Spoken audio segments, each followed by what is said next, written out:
You're listening to Bowie Baysox Baseball. Our coverage of today's game will start soon.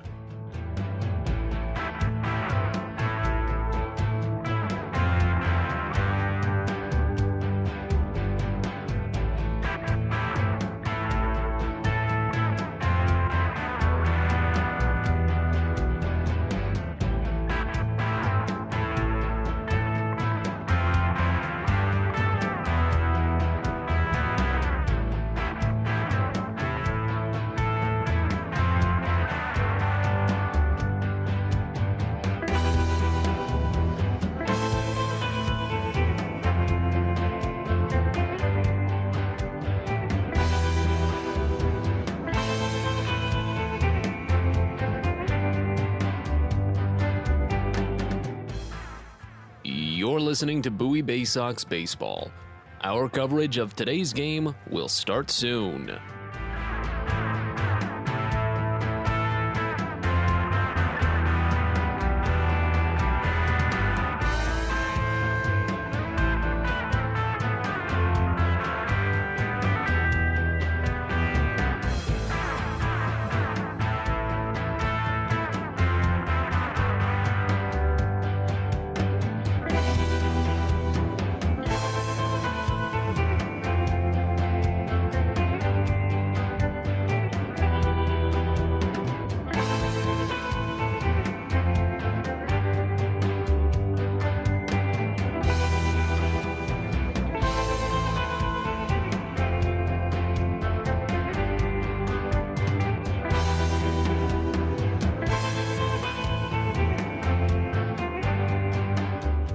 You're listening to Bowie Baysox Baseball.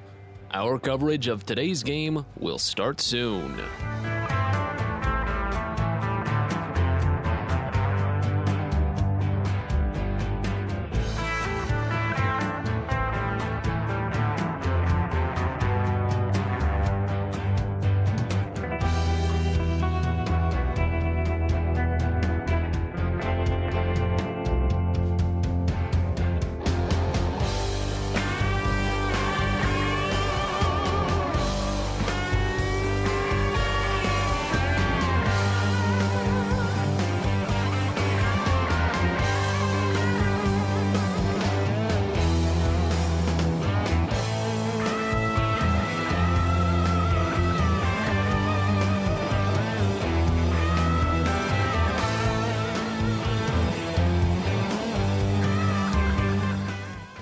You're listening to Bowie Baysox Baseball.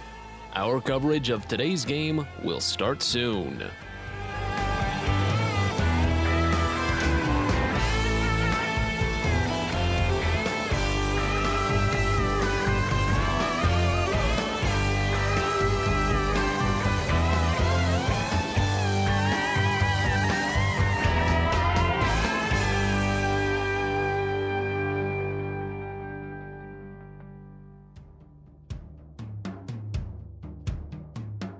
You're listening to Bowie Baysox Baseball. Our coverage of today's game will start soon.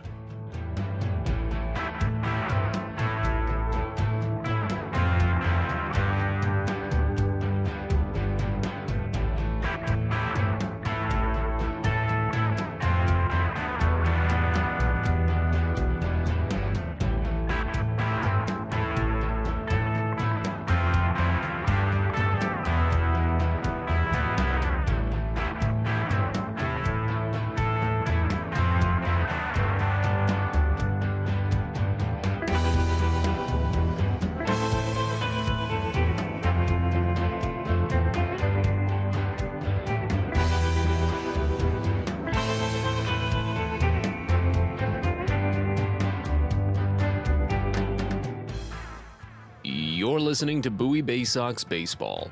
Our coverage of today's game will start soon.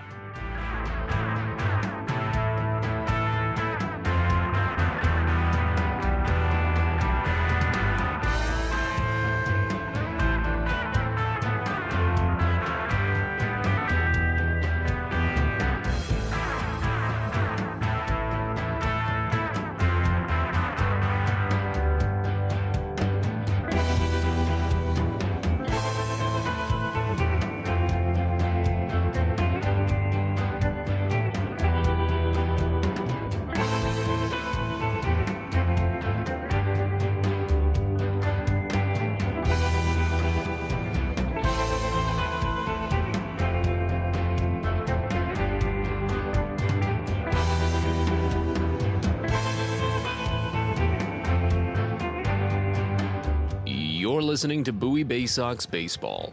Our coverage of today's game will start soon.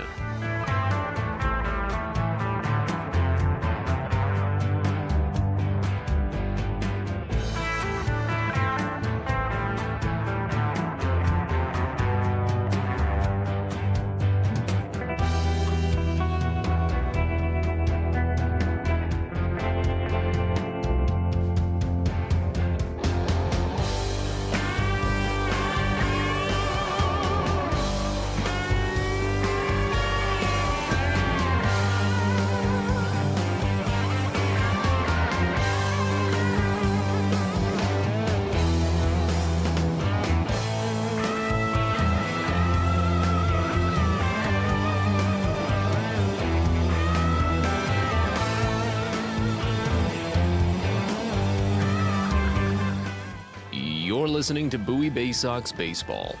Our coverage of today's game will start soon.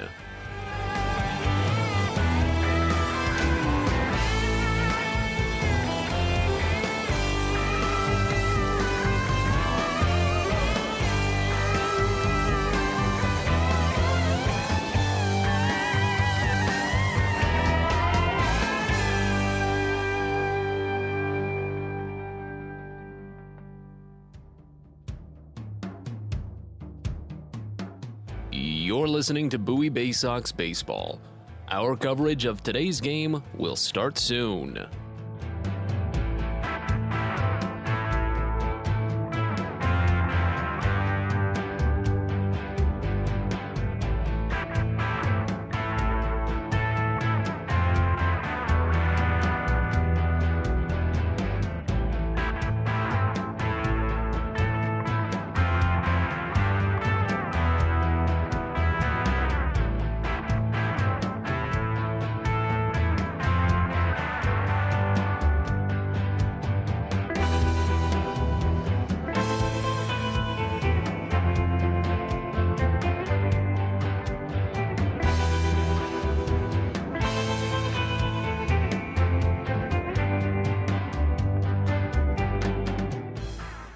You're listening to Bowie Baysox Baseball.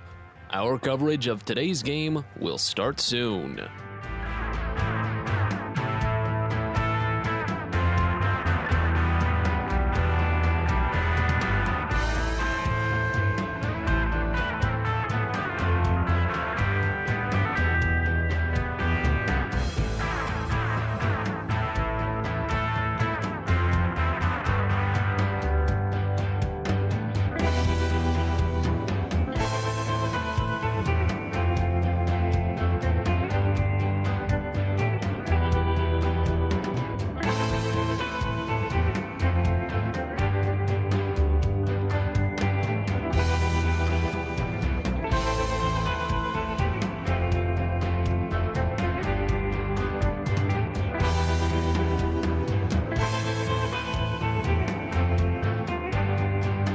You're listening to Bowie Baysox Baseball.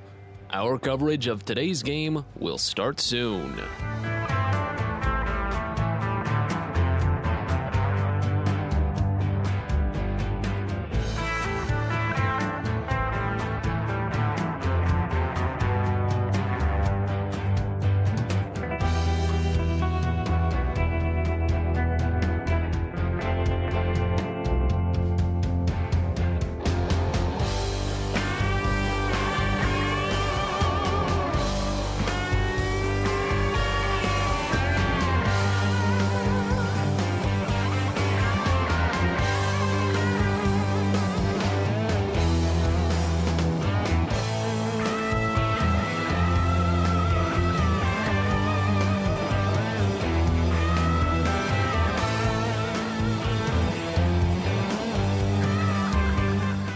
You're listening to Bowie Baysox Baseball. Our coverage of today's game will start soon.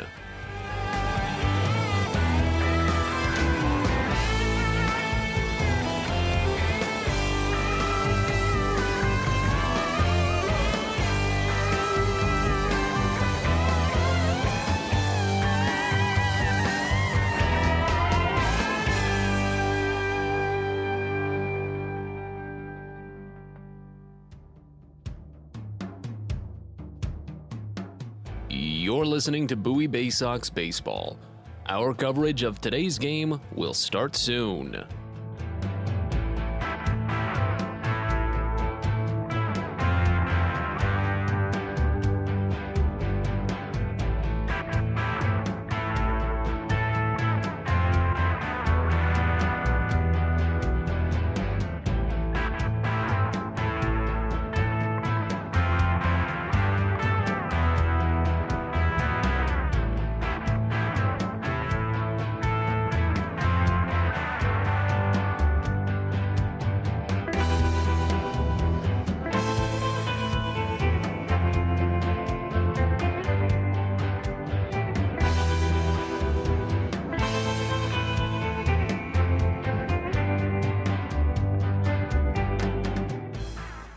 You're listening to Bowie Baysox Baseball. Our coverage of today's game will start soon.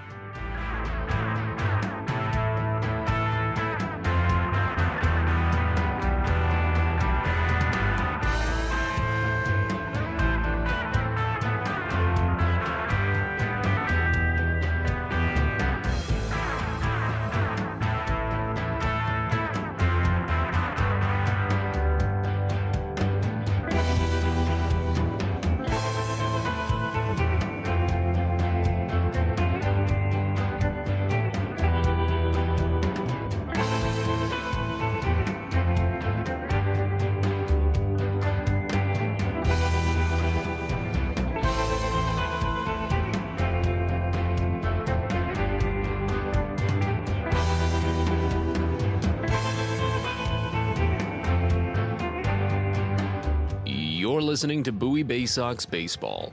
Our coverage of today's game will start soon.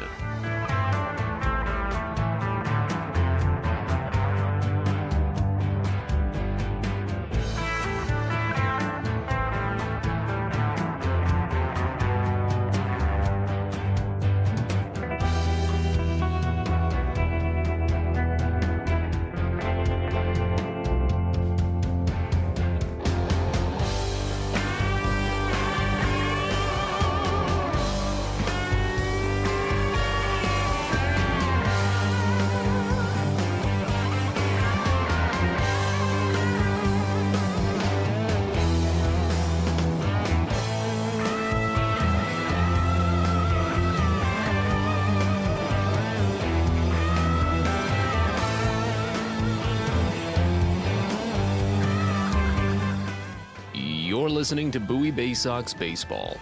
Our coverage of today's game will start soon.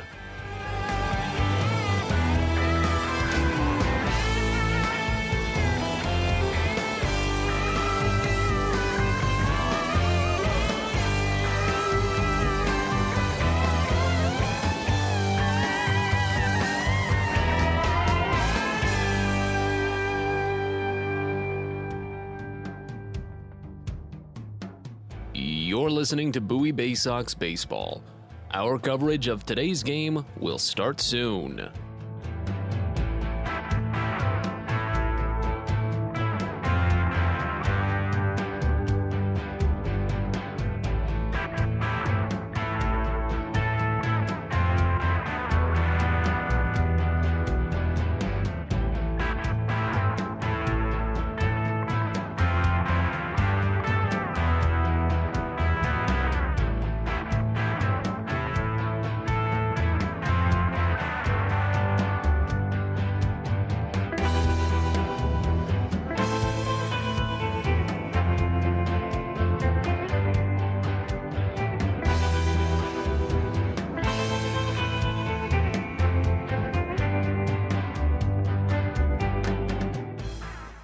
You're listening to Bowie Baysox Baseball. Our coverage of today's game will start soon.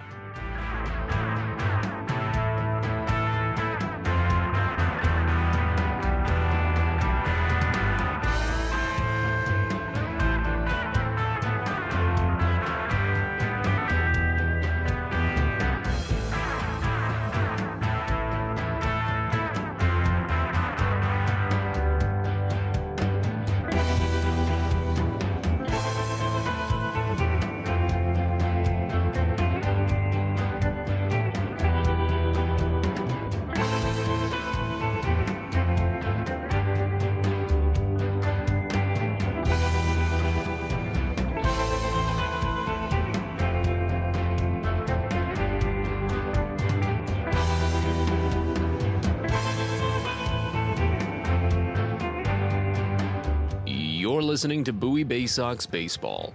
Our coverage of today's game will start soon.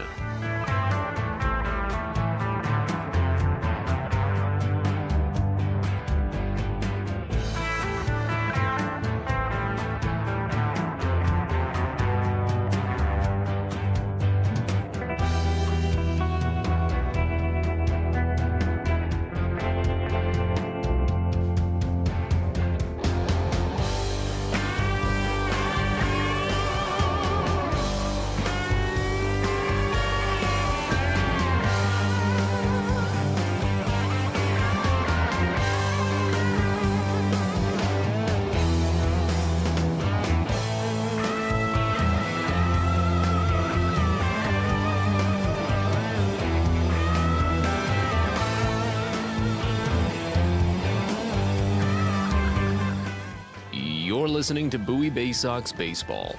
Our coverage of today's game will start soon.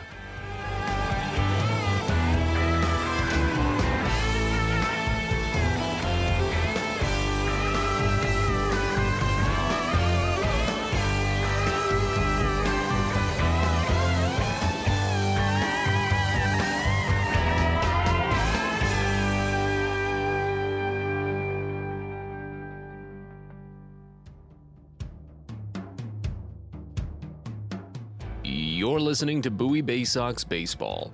Our coverage of today's game will start soon.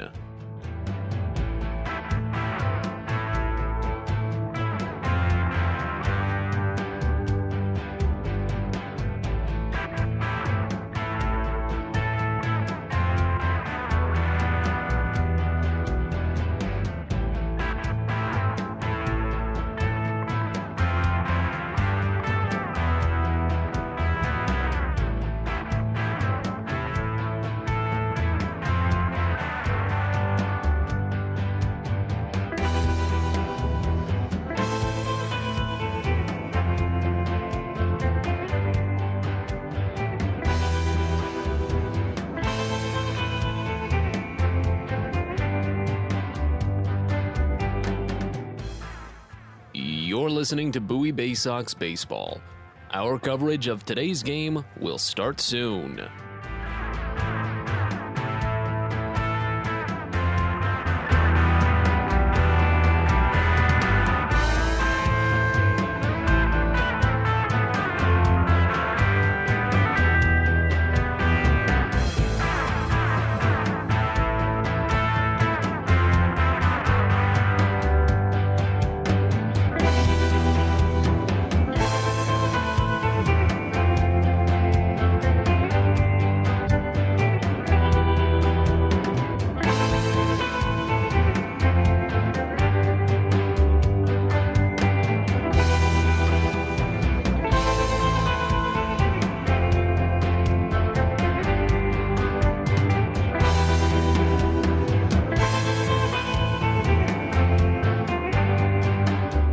You're listening to Bowie Baysox Baseball.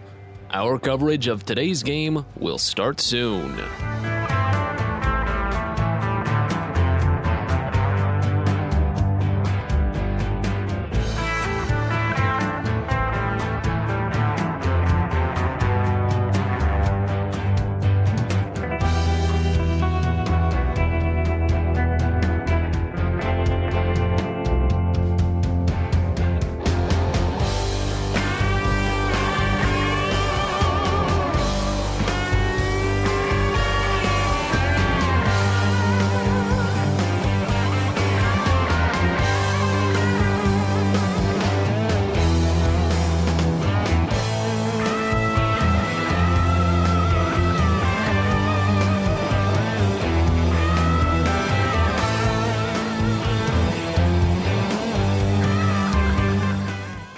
You're listening to Bowie Baysox Baseball.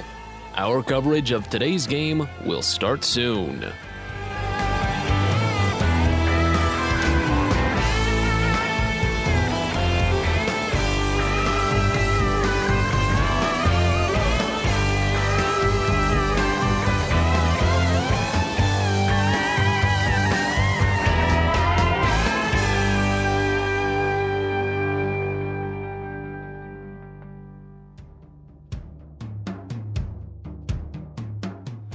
You're listening to Bowie Baysox Baseball. Our coverage of today's game will start soon.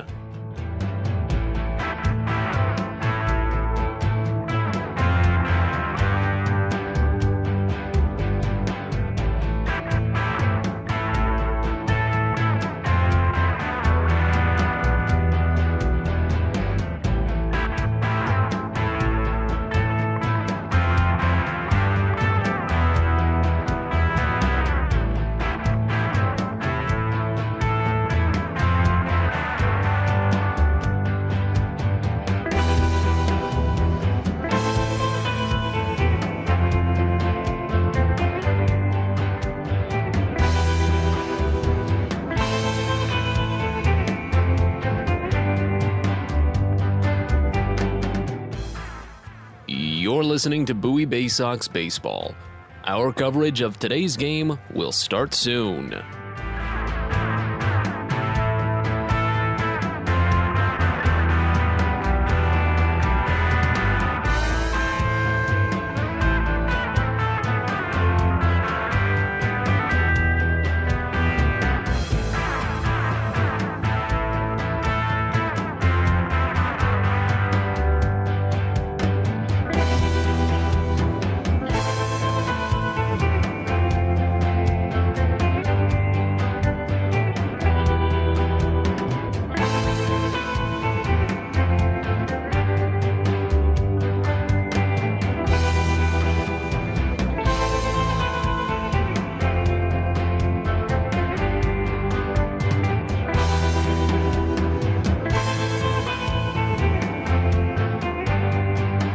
You're listening to Bowie Baysox Baseball. Our coverage of today's game will start soon.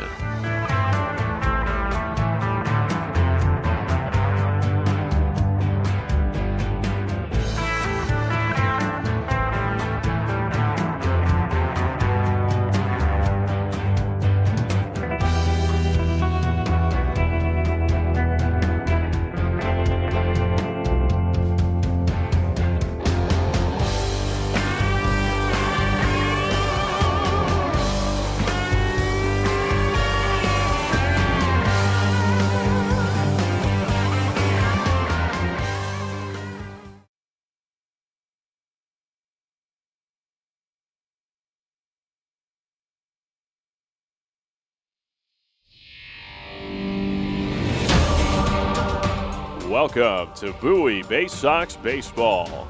It's time now for the DCA Imaging Systems pregame show.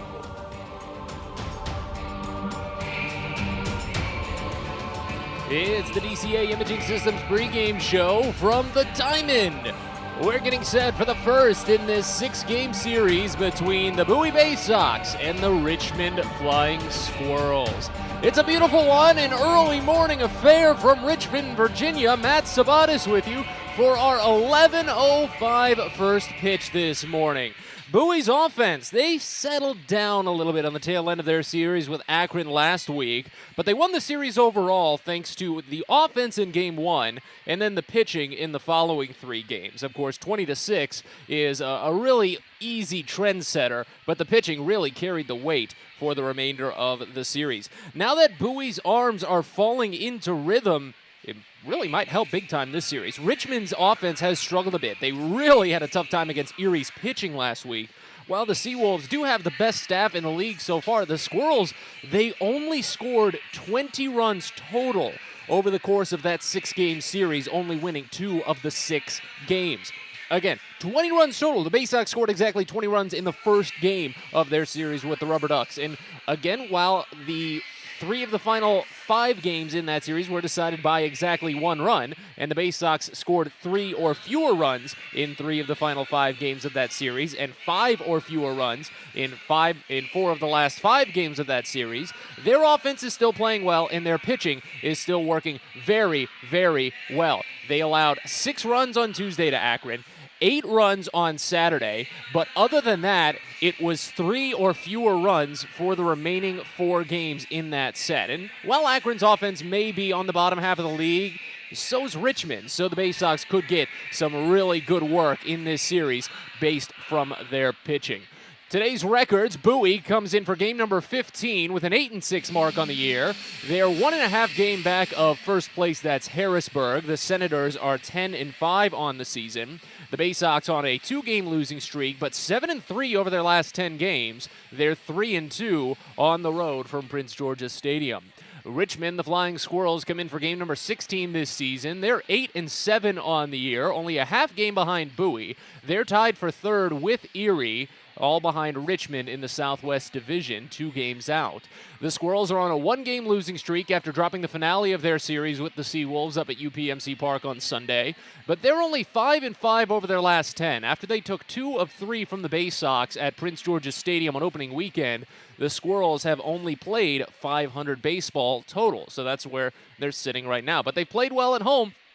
Just their second home series this season, and they won the first one against Altoona 4-2. Today's starting pitching matchup will feature Garrett Stallings going for Bowie. Jake Dahlberg will get the start for Richmond. On Stallings, a 1-0 record, a 2-even ERA. He started the one-hit shutout for Bowie this past Wednesday, but it was in a piggyback role. That's the important thing. He went back-to-back with Ryan Watson, and they were both excellent. But the difference today, there will be no piggyback, or at the very least, none that we've been told of, because Ryan Watson has shifted into the starting rotation for this series. He is tomorrow's scheduled starter, and we'll see what he can do getting the full line in front of him. But what that does say today is that Garrett Stallings' distance and efficiency will be the key thing to watch. He was very efficient against Akron in that one-hit shutout. Over his 5 innings, he was working heavy ground balls. He only allowed 1 fly ball over the 5 scoreless, and again, only 1 base hit in the first inning. He only walked 2 batters. So it will be interesting to see how long he could potentially go. Those 5 scoreless innings tied a career high for him, the longest scoreless outing of his career. Meanwhile, on the other end for Richmond, it will be left-hander Jake Dahlberg making his 4th appearance of the season, all starts. He's without a record and a 3.14 ERA, former Cardinals farmhand, the lefty, and an indie ball arm. The Giants picked him up after he spent parts of 3 seasons in the American Association, and he was just out of minor league baseball entirely during those years. That's something the Giants have done a lot. They've found quality free agent arms, especially indie ball guys, to use in the rotations. Older guys here for Richmond, partly because of the geography of it all. A lot of San Francisco's minor league organization is out on the West Coast. They've got High A Eugene, Low A San Jose, and then, of course, they've got the Triple A, I believe that's Sacramento for the Giants.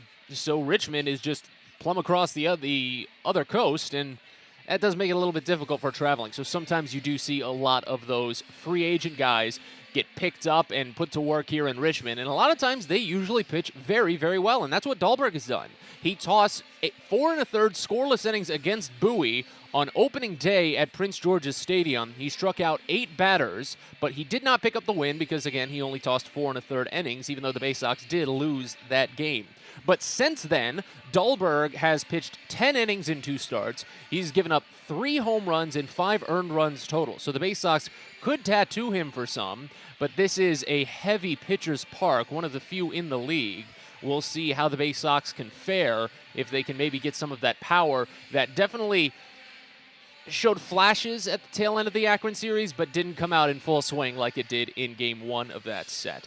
But it will be a fun one between Stallings and Dahlberg, and we'll break it down more in depth in a little bit. As we step aside now here on the DCA Imaging Systems pregame show, we join up with manager Kyle Moore, our weekly chat with the skipper, to get his thoughts on the week that was for Bowie against Akron, and his thoughts on the entire roster overall, especially some of the great play from Dylan Harris, making his Double-A debut in that series and just playing phenomenally. So Kyle Moore is our guest next. You're listening to Baysox Baseball. Everyone deserves a great smile, and Rad Orthodontics is here to help you, Bowie Baysox fans. Rad Orthodontics accepts most insurance, and whether it's braces or Invisalign aligners, anyone can get the smile they've always wanted with our flexible payment options. With 2 of the country's leading orthodontists right here in the DC area, we love to see Baysox fans smile with confidence. So get that amazing smile you deserve. Visit radsmile.com today and book your free consult. That's radsmile.com for Rad Orthodontics, official smile provider of the Bowie Baysox.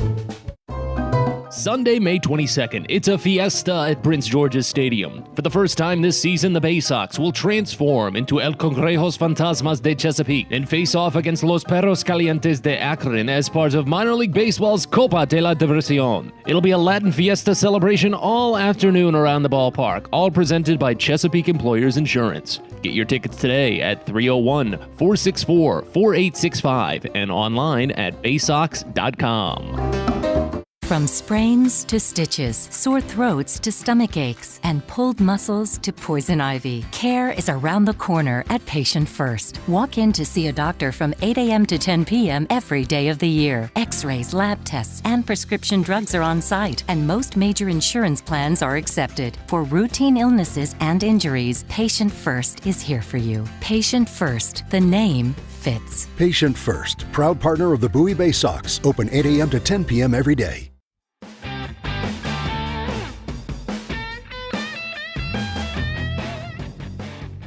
Back in on the DCA Imaging Systems pregame show, we're joined with manager Kyle Moore, previewing this upcoming series with Richmond. It was a very fun 6-game set with Akron. A lot of highs, and you could take Daniel Espino's outing maybe as a bit of a low, but I feel like that's a tip of the cap kind of moment for what he put together, wouldn't you say? No doubt. I think that's the best arm. I hope that's the best arm we're going to see all year.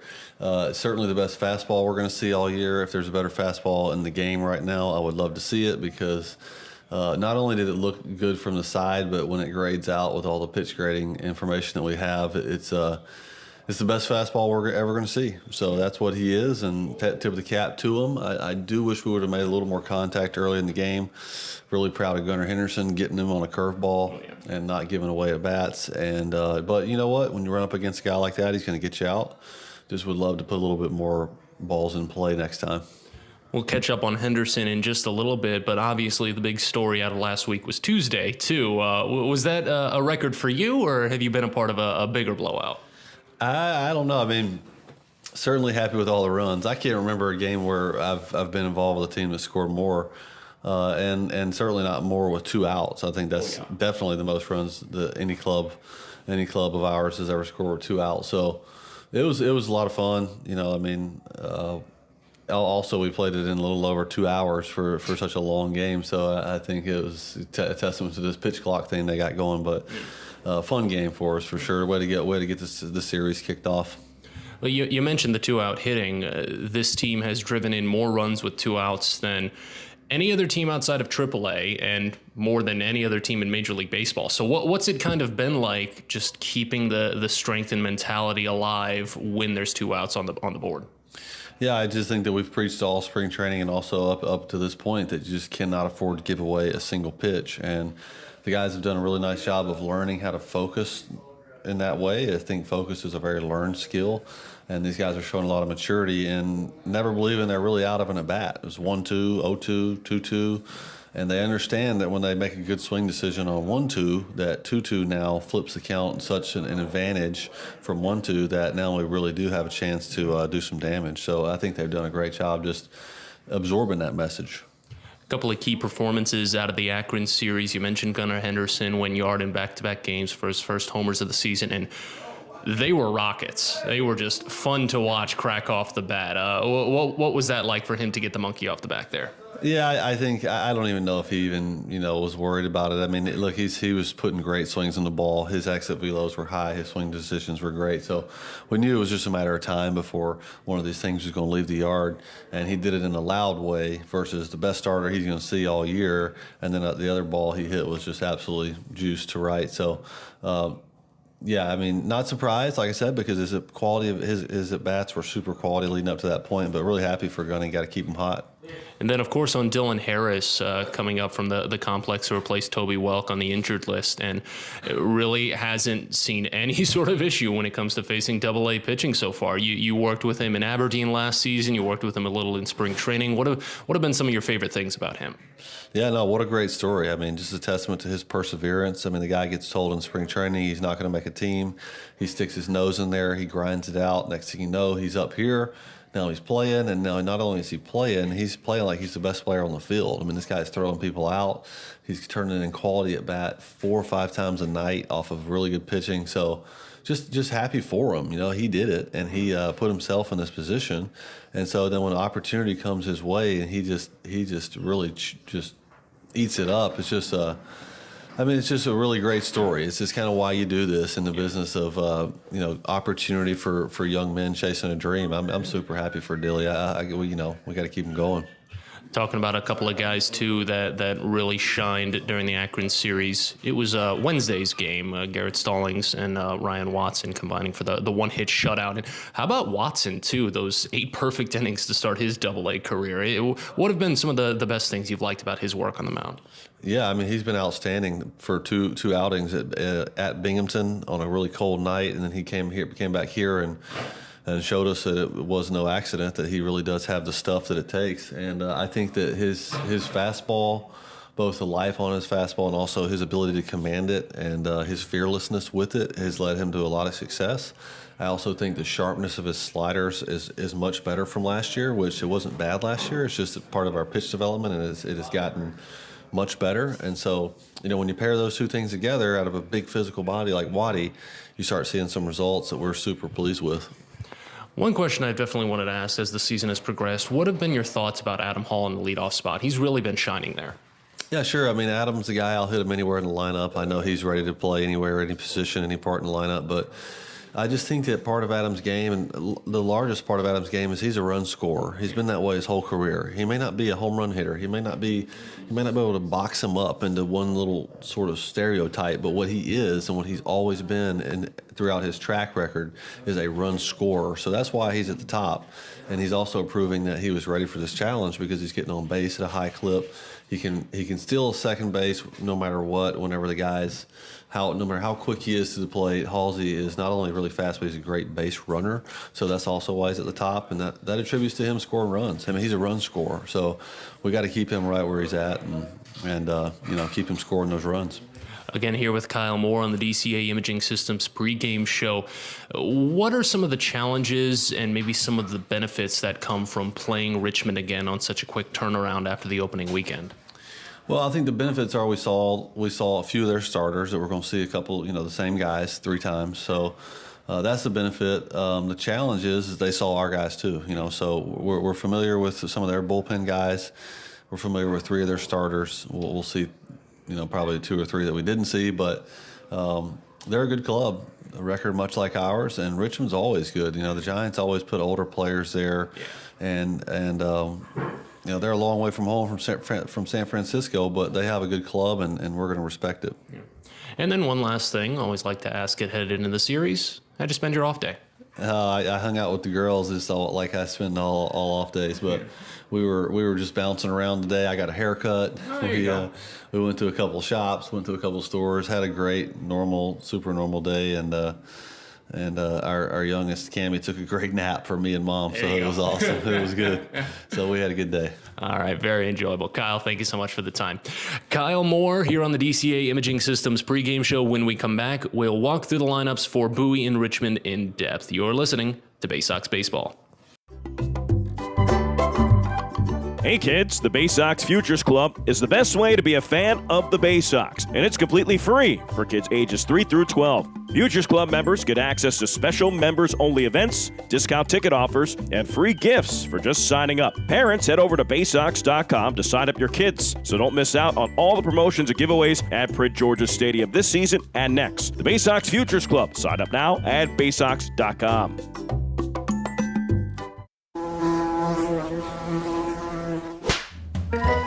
Now is proud to partner with the Bowie Baysox and provide their pest control services. For all your residential and commercial pest control needs, call Pest Now. For general pest control, termite control, mosquito control, and all other pest control services, call Pest Now. You can reach us at 301-231-8300 or visit us online at www.pestnow.com.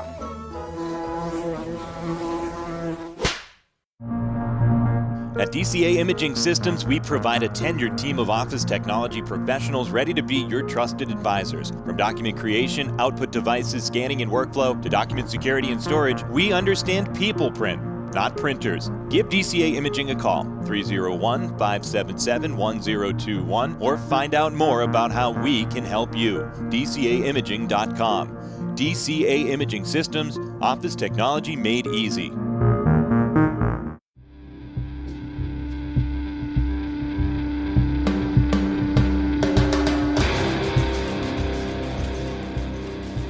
It's time for Bowie Baysox baseball.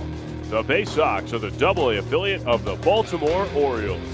Coverage of the 2022 Bowie Baysox season is brought to you by Chesapeake Employers Insurance, DCA Imaging Systems, On the Green, Patient First, Royal Farms, Smile Doctors, and ZY Pyrotechnics. And now, live from the ballpark, it's time for Bowie Baysox baseball.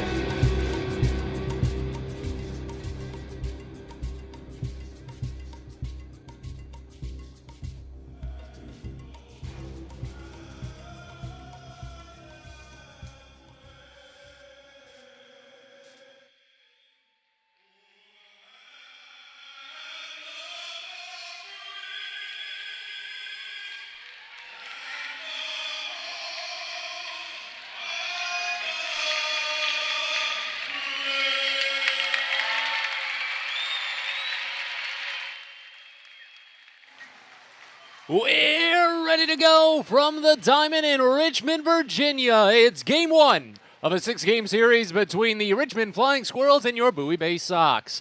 Matt Sabatis with you on a very lovely morning here in Richmond as they get set to take the colors off of the field and we get set for a little bit of baseball here at the Diamond. Such a historic facility in downtown Richmond as both sides still stand at attention waiting for the colors to be removed. The second homestand of the season for the Squirrels, the second road trip of the year for the Baysox. It'll be Jake Dahlberg starting on the mound for Richmond, and as he'll get ready to toss a few warm-up pitches, let's go ahead and introduce you to the Baysox starting lineup in depth while we've got the moment.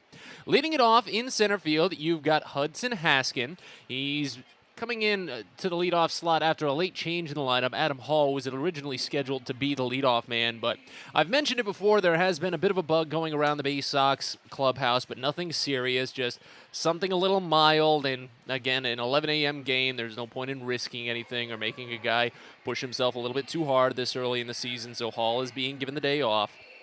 Haskin will take the leadoff slot. It follows Jordan Westberg batting second, playing second. Westberg, a .250 average this season, a .929 OPS. He picked up a hit in Sunday's series finale with Akron after going without for 3 consecutive games. That was his longest stretch of the season. Gunnar Henderson follows. He's at third base, batting third. Then Joey Ortiz, he's the shortstop today. He'll be cleaning things up. Hudson Haskin was originally scheduled to be the shortstop, but again, with Adam Hall being removed from the lineup late, Haskin shifting into the leadoff spot, and Ortiz shifting up to replace him. Andrew Dashbach is at first base. He's batting fifth. He had such an interesting series against the Rubber Ducks. While he didn't collect too many hits, his plate discipline was just outstanding. Drew 7 walks during the series, and overall on the season now, Dashbach has bumped his walk total all the way up to a pretty darn respectable 13. He only drew 42 walks over the entirety of the 2021 campaign between his time in Bowie and Aberdeen, so he can really step it up now with the way that he's been moving, especially after that series with the Ducks. Dylan Harris follows it up in left field. He's batting sixth for Bowie. He's on such a great start to his AA career, a dead even .500 at the plate. He's got hits in all 5 games he's played. Cody Roberts is the catcher today. This is the first time back in the lineup for Roberts after taking Sunday's game off, but he did catch on consecutive days during the series with Akron. We haven't seen that too much this year from Baysox catchers. He's in the 7 hole. Zach Watson is in right field. He's batting 8th. And Shane Fontana, who was originally set to be on the bench, will be in the game as the designated hitter after the late change with Adam Hall. Fontana is batting 9th. The Baysox are the AA affiliate of the Baltimore Orioles. They are managed by Kyle Moore, assisted by Brandon Becker, Josh Conway, Tim DeJohn, who's the first base coach, and Billy Facto as well. And one more time, that lineup for Bowie, you've got Hudson Haskin, Jordan Westberg, Gunnar Henderson, Joey Ortiz, Andrew Dashbach, Dylan Harris, Cody Roberts, Zach Watson, and Shane Fontana, all to face left-hander Jake Dahlberg on the mound.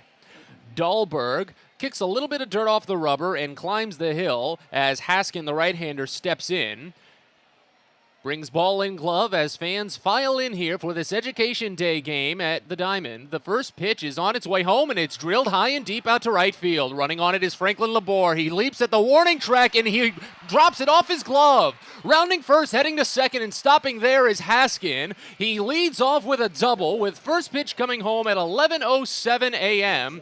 on a beautiful 73-degree day here in Richmond. Haskin has been attacking the first pitch lately, and he really made it work there. Labor had a good timing on it. He jumped up just a bit, but it just bounced off his glove. He didn't angle it properly.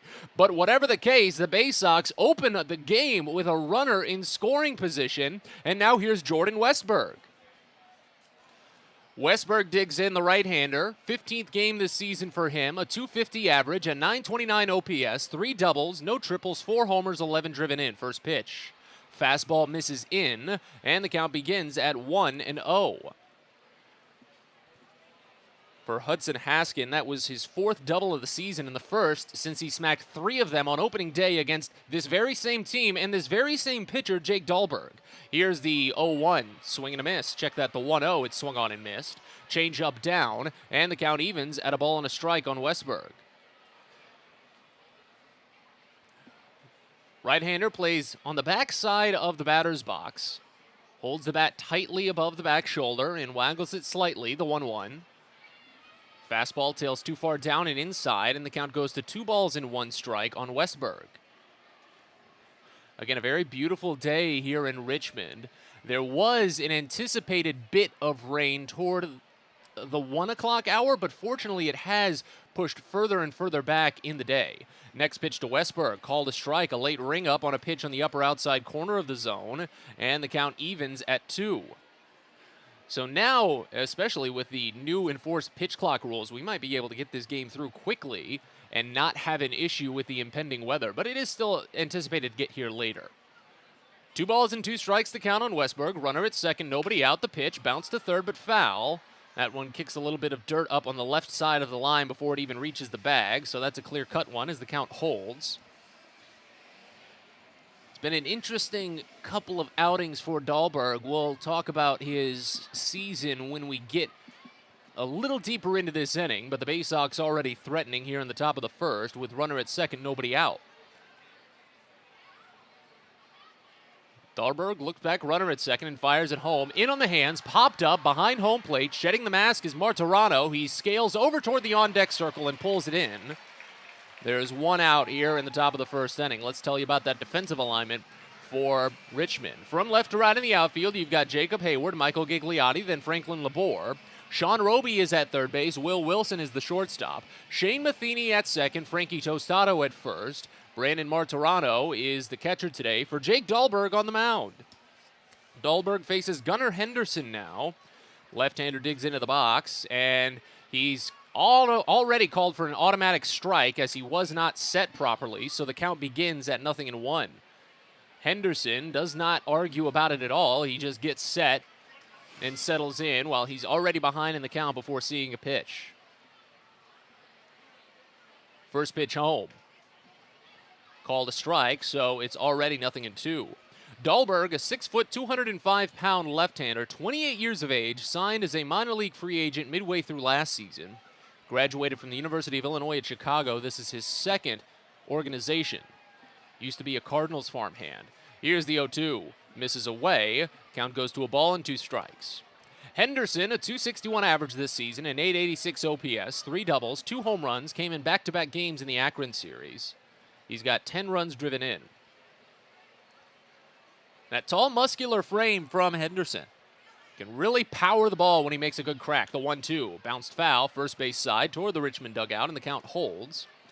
Dahlberg makes his 4th start of the season and already his 2nd against Bowie. He pitched 4 1/3 scoreless against the Baysox on opening day, struck out 8, only walked 1. But since then, his numbers have been a little bit more inflated in a couple of more home runs, too. Tell you more in just a second as he waits to fire the 1-2, and he steps off. The first of two allotted. We'll wait on the 1-2 offering. Not too much wind here at the Diamond. You can see the cars whizzing past on I-95 out past left field. 1-2 from Dahlberg. Away, a fastball. Count goes even at 2 balls and 2 strikes. After Dahlberg opened the season against Bowie, he's tossed a combined 10 innings, 4 against Altoona, 6 against Erie. He was an inning shy of a complete game, part of a doubleheader, but he's given up 5 earned on 9 hits over those 10 innings. 2-2, bounced foul, right side, count stays. Henderson really charging through this plate appearance, too. That was the 6th pitch. We'll see the 7th in a couple of seconds.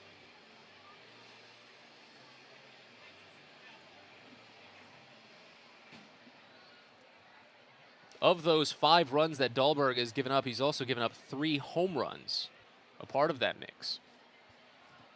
Runner at second, still 1 out. The 2-2 to Henderson is swung on and driven high and fairly deep out to right center field. Gigliotti squares on it, though. The center fielder camps in the galley, picks it from the air and fires to the infield, but Hudson Haskin has plenty of time to tag from second and move to third. There's 2 away here in the top of the first, and the Baysox have a runner 90 feet away. And now in steps Joey Ortiz.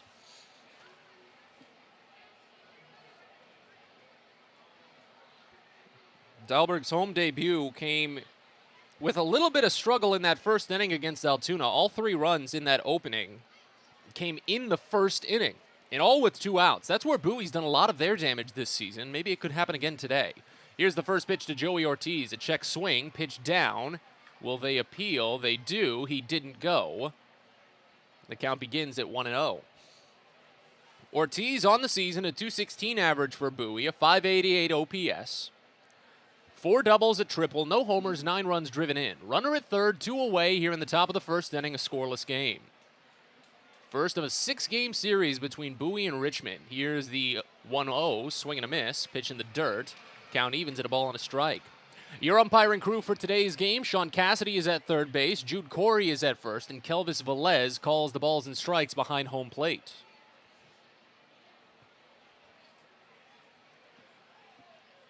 One and one the count on Ortiz. Pitch home. Swinging a flared shot out toward right field. This one carrying a bit, but Franklin Labor is on it. The right fielder hauls it in, and the inning is over. The Baysox get a double on the very first pitch of the game, but can't do anything with it. We go to the bottom of the first here at the Diamond, and the Baysox, nothing. The Squirrels coming on up. You're listening to Baysox Baseball. It's not baseball season without fireworks, and you can always count on the biggest and best at Prince George's Stadium. There's no better way to cap off a fun evening at the ballpark than a spectacular fireworks show. And the Baysox have got you covered this season with 16 different shows to choose from. So get your tickets now at Baysox.com. There's plenty to catch in the month of May with fireworks every home Saturday. Hope to see you there. Hey, coffee lovers. Know where you'll find the world's freshest cup of coffee? Right here at Royal Farms. Because with our new brewing system, it takes less than a minute to go from selecting the kind of coffee you want to this. Ah, the freshest, most flavorful cup of coffee you can buy is at Royal Farms. So try one. It'll be love at first sip. Because it's the freshest coffee in the world. Real fresh, real fast, Royal Farms.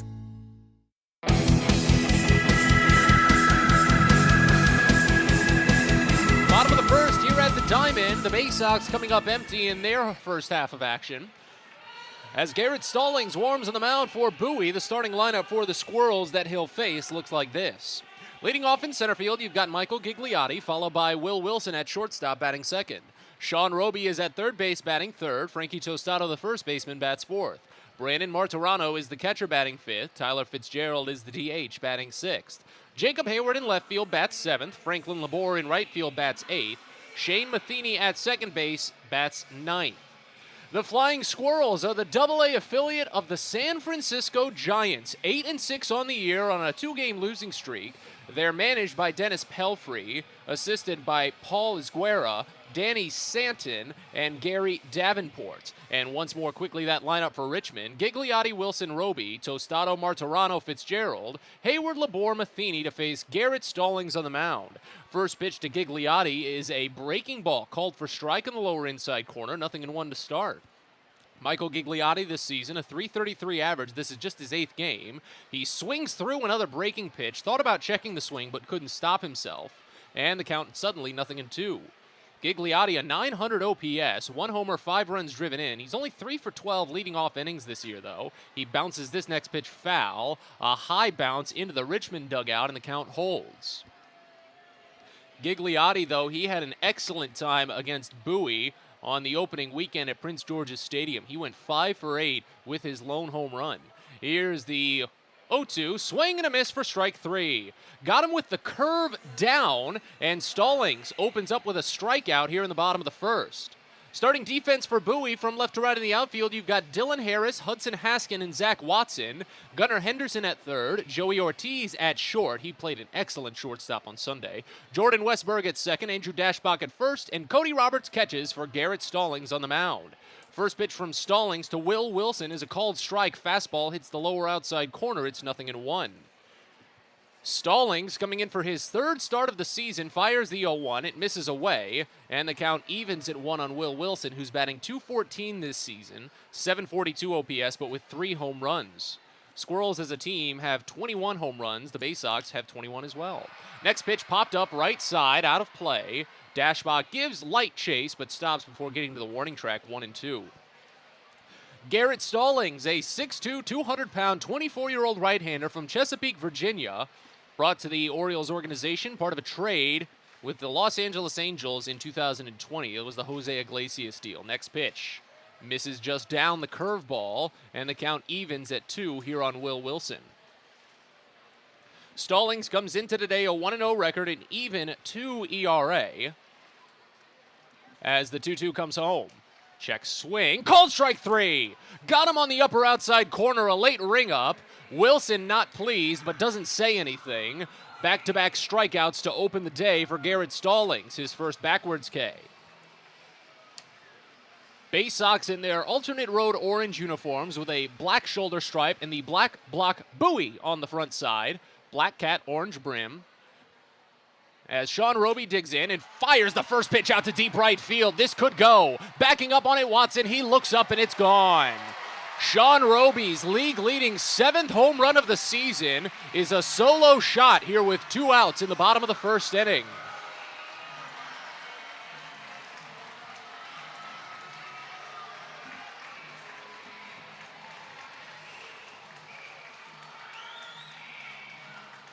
Didn't look like that well struck of a ball, but it just got off the bat easily and carried on out of here.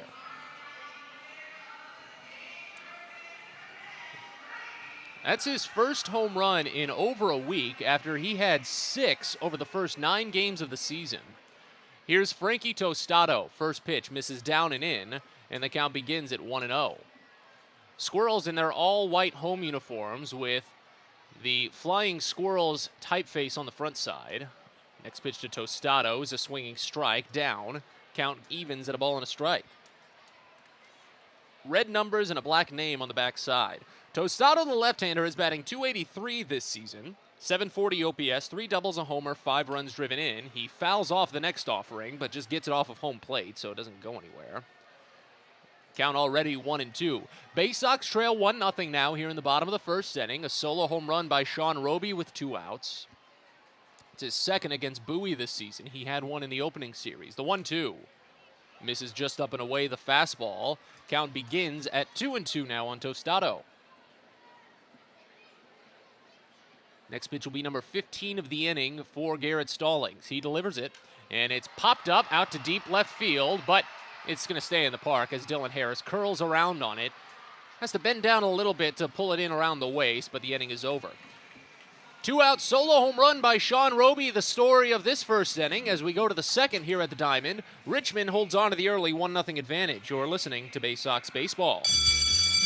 Hey Baysox fans, if you've got a teacher or educator in your life that's meant a lot to you, or if you're one yourself, then you don't want to miss out on the Baysox Educator Appreciation Week from Tuesday, June 28th to Friday, July 1st. Teachers and educators who show a school ID at the Baysox ticket office will get 2 free tickets to a game of their choice between those days, all sponsored by Educational Systems Federal Credit Union. Again, it's Educator Appreciation Week at Prince George's Stadium, Tuesday, June 28th to Friday, July 1st. A birthday bash with the Baysox is the best time at the ballpark. Bring your friends and family out to celebrate and be the star of the show. Dance on the dugout with Louie, play games in the stadium, introduce a batter in the game, and you'll even get to have the stadium sing for you. Baysox birthday parties, an unforgettable, one-of-a-kind experience at Prince George's Stadium. Book yours by calling 301-464-4880 or at baysox.com. If you own or operate a building or facility, or if you're a general contractor that is located or operates in the D.C. area, there is no doubt that it is important for you to have the best trained and most qualified people working for you. Members of Steamfitters UA Local 602 provide the highest level of HVAC, mechanical, and specialty piping services to the various customers we serve. For more information about the services we provide and for a list of companies you can hire, please visit steamfitters-602.org.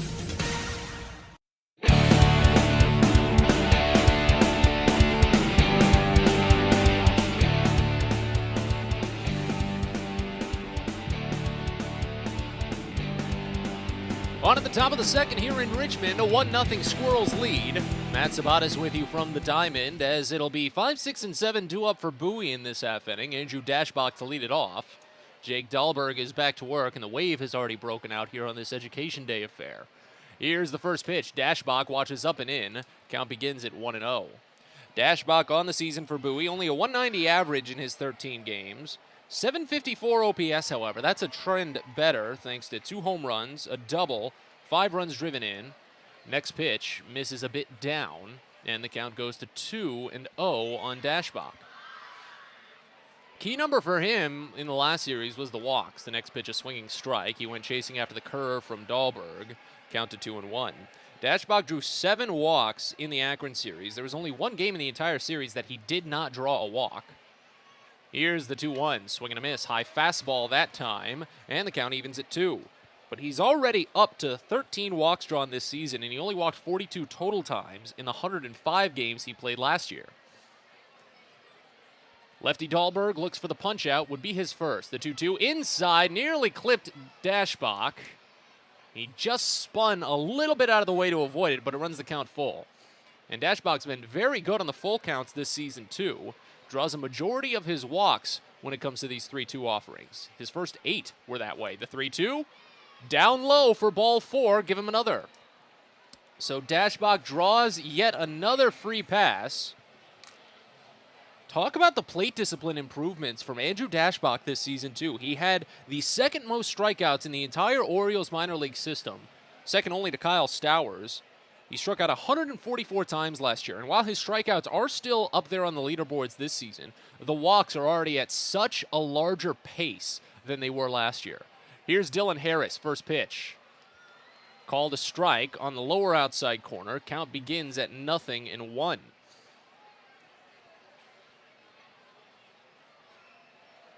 Harris has been off to such a good start for Bowie. Coming in for this, just his 6th AA game. Next pitch. Misses down and away. Count evens at a ball and a strike. Dead even 500 on a 10-for-20 clip with 2 home runs, 4 doubles, 4 runs driven in, 7 runs scored. He struck out 3 times, walked twice. That's an OPS of 1545. Here's the 1-1. Misses away, and the count goes to 2-1.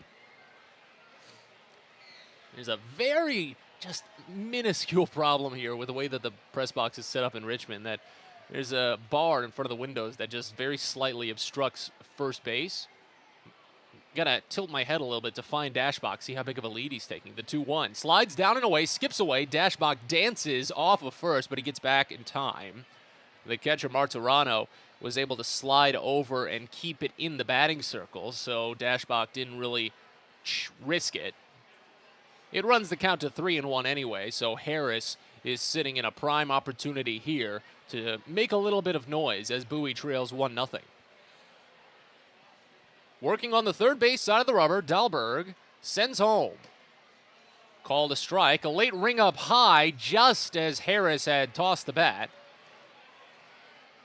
It runs the count full as Harris has to go retrieve it from outside the batting circle near the Baysox dugout. Yeah, that's one of the tough things that we've seen a little bit this season, and it's definitely notable from this umpiring crew that we've seen already this year for Bowie. They're a little slow on those ring-ups. Here's a payoff pitch. Swing and just a piece. Harris stays alive on a breaking ball down, and the count stays full. But at this point, Jake Dahlberg is already getting up there. That was his 28th pitch. The next will be number 29. This is kind of in line with his numbering, though. He averages a little bit over 15 pitches per inning, and that's almost where he's at right now. Another payoff to Harris. He pokes at it and just nubs it over toward the second baseman. Tag applied on the grab. The send to first is in time. Shane Matheny turns a 4 unassisted 3 double play. The only thing that really would have saved Bowie in that situation would be if Dashbach had taken off ahead of the pitch, but that's not really something that Bowie does with Andrew Dashbach. So for the second time today, in just the second inning, the leadoff man reaches and he does not score. So now with 2 outs, here's Cody Roberts, first pitch. Fastball misses just down and in, and the count begins at 1-0. Roberts on the season for Bowie, coming in for his 9th game, a .286 average with a homer, 6 runs driven in, 4 scored. He lifts this one into shallow center field, but right on it is Michael Gigliotti. Only had to step in about 5-10 feet at most, and the inning is over. Baysox send the minimum to the plate. They do draw a leadoff walk, but lose the runner on a double play. We go to the bottom of the second here at the Diamond. Baysox trail 1-0. You're listening to Baysox Baseball. Sky Shooter Displays by ZY Pyrotechnics will be lighting up the sky with top-of-the-line fireworks shows following Baysox games all season long. We will give you the best bang for your buck. Sky Shooter Displays include traditional shows, true pyro musicals, custom choreographed plays, and much more. The night sky is truly limitless, so don't be shy. Give ZY a try. Find out more by calling us at 570-328-1361 or visit us online, zypyrotechnics.com. On the Green Incorporated is your lawn care team, providing professional organic-based lawn care programs for residential and commercial lawns. Our lawn care programs provide ballpark quality results. Each service is custom tailored with guaranteed results for even the toughest lawns. On the Green also offers outdoor pest control services. Mosquitoes, ants, ticks, and more. Safely and effectively control insects and enjoy the outdoors this summer with On the Green Incorporated. Go to onthegreeninc.com. Baysox Youth Baseball Camps are back in 2022, and registration is open now. 3 sessions this summer led by Orioles Hall of Famer and former Rookie of the Year Al Bumbry, along with former Baysox outfielder Stephen Bumbry. Kids will take part in in-depth on-field instruction and go head-to-head in camp-wide games at Prince George's Stadium. All campers get a free Baysox hat and a ticket to a Baysox game of their choice. Space is limited, so head to BaysoxShop.com and reserve your spot at a Baysox Youth Baseball Camp today.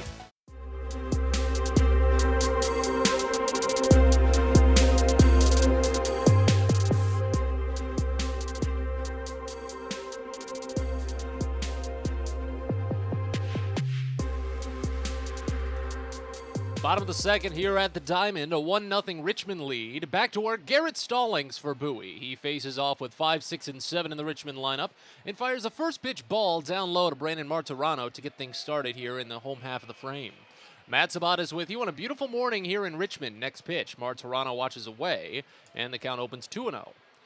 The catcher for Richmond is batting only .139 this season, but he does have 2 homers and a double, 5 runs driven in total, but just a .517 OPS, 2-0. Inside, the fastball clips him on the armpit almost. He got out of the way, and the count goes to 3-0. Wind starting to push in just a little bit from center field. As the 3-0 comes in, it's a fastball right down Broadway. Call it for strike 1. But again, a very beautiful day. You can see the skyline of downtown Richmond, a little bit of a ways away down past right field. The 3-1 misses high for ball 4. Martirano was hesitant to toss the bat. As mentioned, we've already seen a handful of late called strikes from this umpiring crew this season. So the leadoff walk drawn by Martirano, just his 3rd walk this season. Stallings only giving up his 5th walk this year. Here's Tyler Fitzgerald. Yeah, the Diamond, very old and historic ballpark. A few miles north of downtown Richmond on I-95. First pitch to Tyler Fitzgerald is a swinging strike. Fastball down low. The count begins at 0-1. Despite its age, it still holds up very well, and obviously it draws very, very well. One of the top teams in the league in terms of attendance year after year. Here's the 0-1 pitch. Swinging a bouncing ball foul, third base side. Count begins at 0-2 on Fitzgerald. This bottom half of the lineup for Richmond does have a couple of clunks in it, as Tyler Fitzgerald is also batting under 150, 128 with just a 520 OPS. But again, he has 2 home runs. He has 5 runs driven in, but he only has a 520 OPS. It's very interesting. Here's the 0-2 from Stallings. It hits him. Got him on the shoulder. Fastball up and in. Seemed to be very similar to where Martirano ducked out of the last one. And Stallings trying for that up and in fastball, just doesn't seem to be hitting it properly. So 2 aboard here to open the second. Stallings was on a 6-inning scoreless streak before the Sean Roby home run in the first inning. It was the 2nd longest scoreless streak of the year. Second only to Ryan Watson's 8 innings. As here's Jacob Hayward. First pitch driven up the line on first, but this one will slice foul. Takes one hop and lands into the Richmond bullpen. Count begins at 0-1. Hayward, a 303 average. He's doing pretty well this season with an 802 OPS, a double, a home run, 5 runs driven in. He definitely needed a few more of the base hits. He drew a lot of walks last season. I believe he broke the franchise record, but wasn't the best contact person. Here's the 0-1. Called a strike, bottom half of the zone. It's 0-2. A very historic ballpark here in downtown Richmond. Share the facility with VCU for their baseball games. Here's the 0-2. Bounces in, kept in front by Cody Roberts. A ball and 2 strikes now on Hayward. Hayward went 3 for 8 in the series with the Baysox on opening weekend. He struck out 4 times, drove in 1 run. First and second. Nobody out here in the bottom of the second inning. A 1-0 Richmond lead. Stallings sets on the first base side of the rubber and finally delivers the 1-2. It's popped up behind home plate. This one will get out. No, wait, no, it's staying in. Stallings ran down. Cody Roberts just stood behind home plate and didn't realize until much, much too late that he could have made that play. Fact is, the ball got out of my field of view. So I was reading the body language of Cody Roberts, who just did not move from behind home. Garrett Stallings eventually came sprinting down from the mound, alerting Roberts that you should go try for that, and if Roberts had been on it from first contact, he probably would have been able to catch it. But instead, it's just a foul, and the count holds at 1-2. Another pitch from Stallings misses down and in, and the count evens.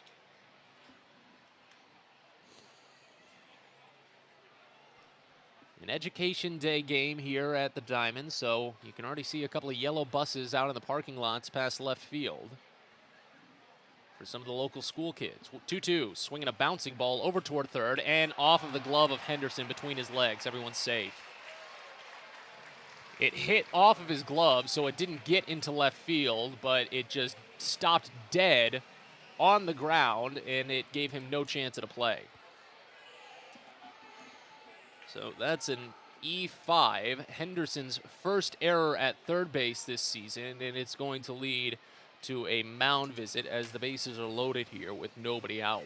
Care's around the corner at Patient First, urgent care that's open 8 a.m. to 10 p.m. every day of the year. Every Patient First has on-site labs, x-rays, and prescription drugs.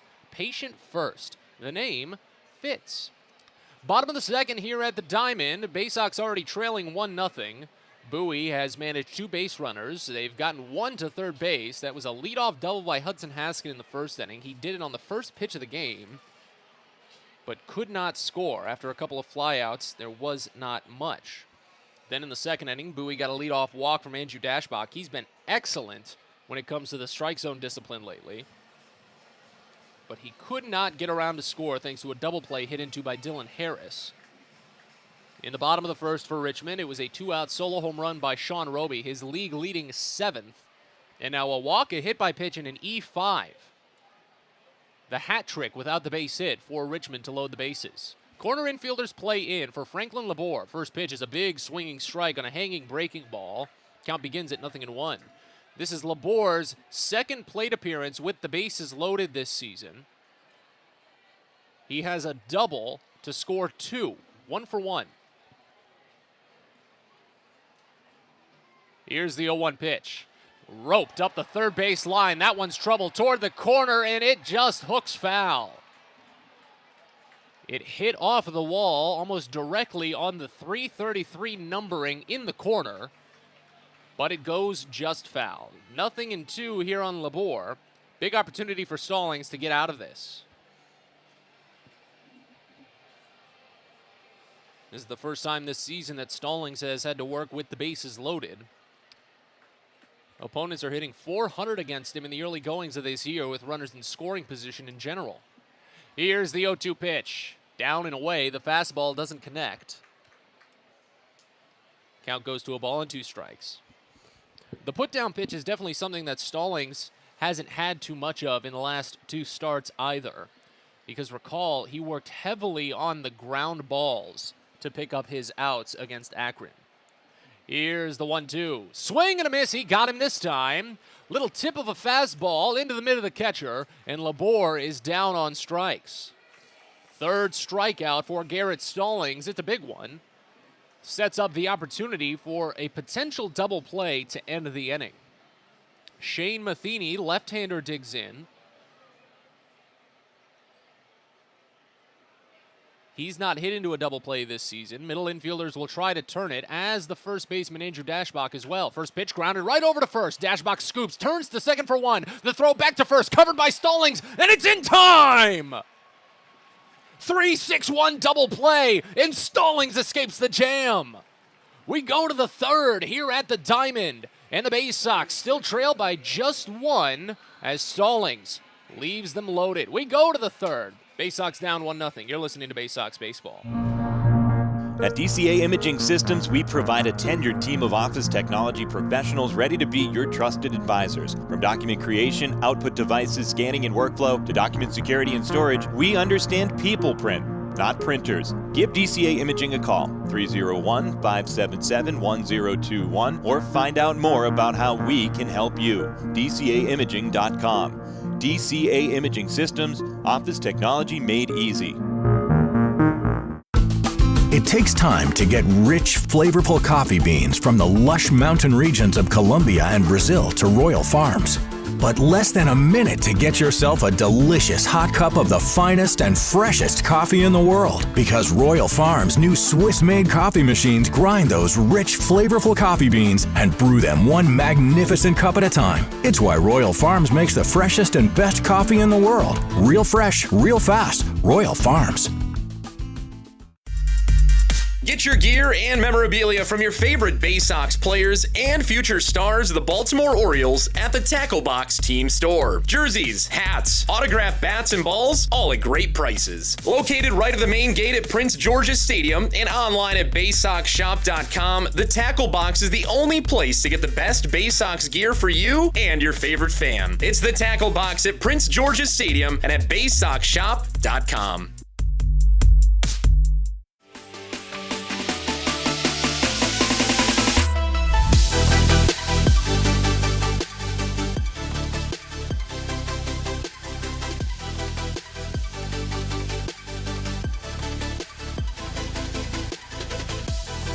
Baysox have a fantastic month of May coming up to Prince George's Stadium. They play 3 separate home series, starting with 6 against the Harrisburg Senators on May 3rd.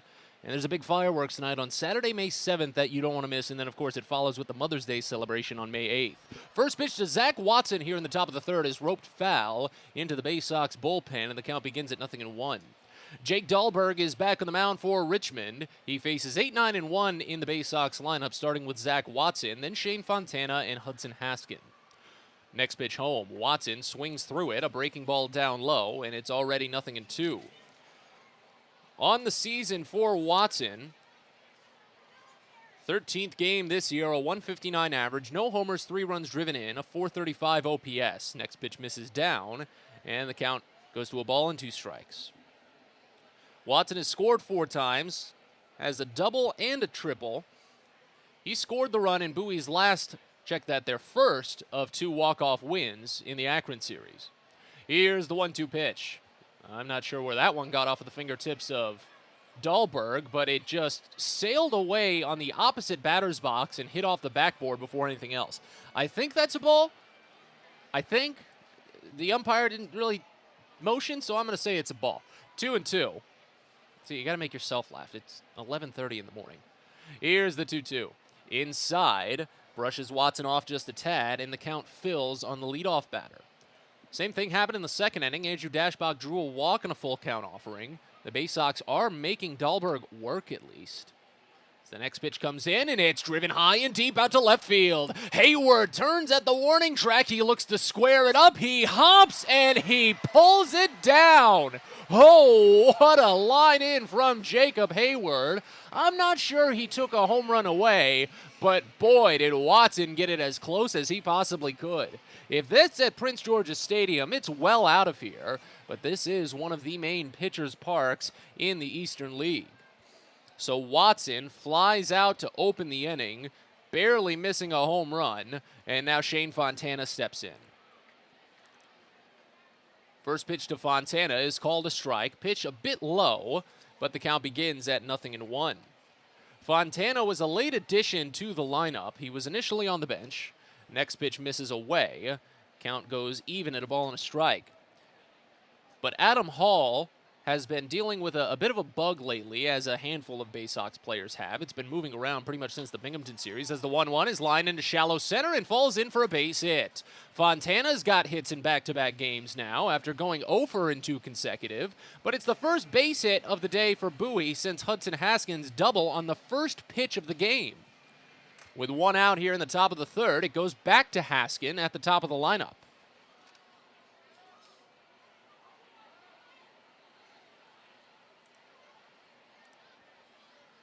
Runner at first with a lefty on the mound, so not too big of a lead from Fontana.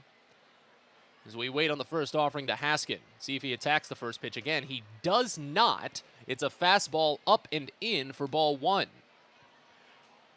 Fontana this season has tried to steal twice. He's been caught once.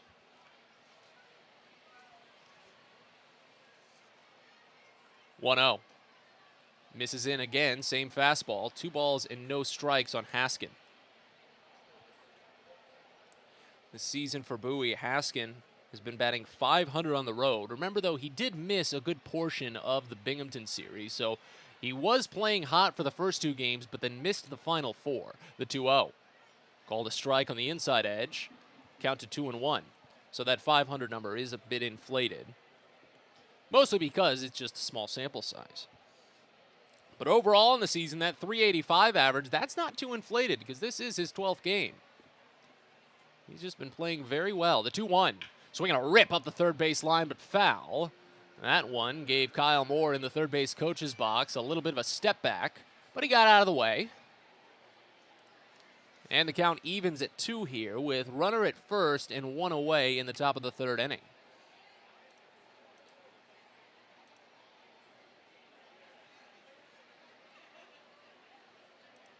Dahlberg comes set, holds it a little bit wide out from the chest. Stares at the runner and fires just an arcing toss to first. Just keeping him honest, not really trying to pick him off there. But that is one of his 2 allotted throws over. Count is already 2-2 on Haskin, though, so this plate appearance could end quickly.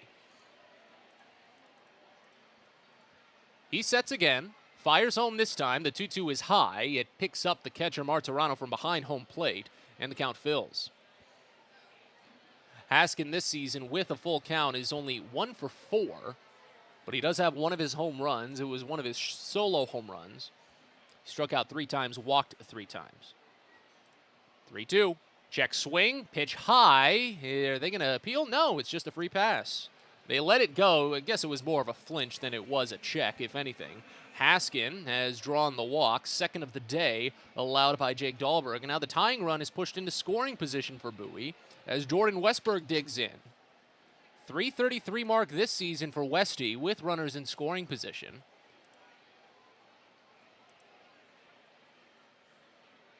But against lefties, he's only 1 for 8. Make it 1 for 9, including his flyout today. First pitch, called a strike. Another late ring up on a fastball down and in. 0-1 to start. Westberg got a hit in the Sunday finale against Akron after going without for 3 consecutive games, his longest stretch of the season.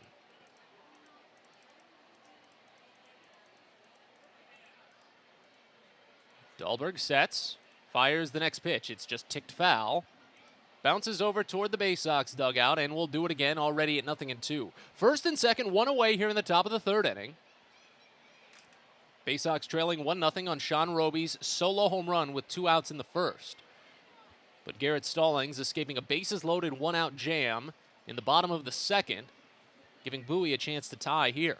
The 0-2 to Westberg, swinging a foul. That one bounced again over to the Baysox dugout. He's well ahead of all of these breaking pitches that he's being fed at the moment from Dahlberg.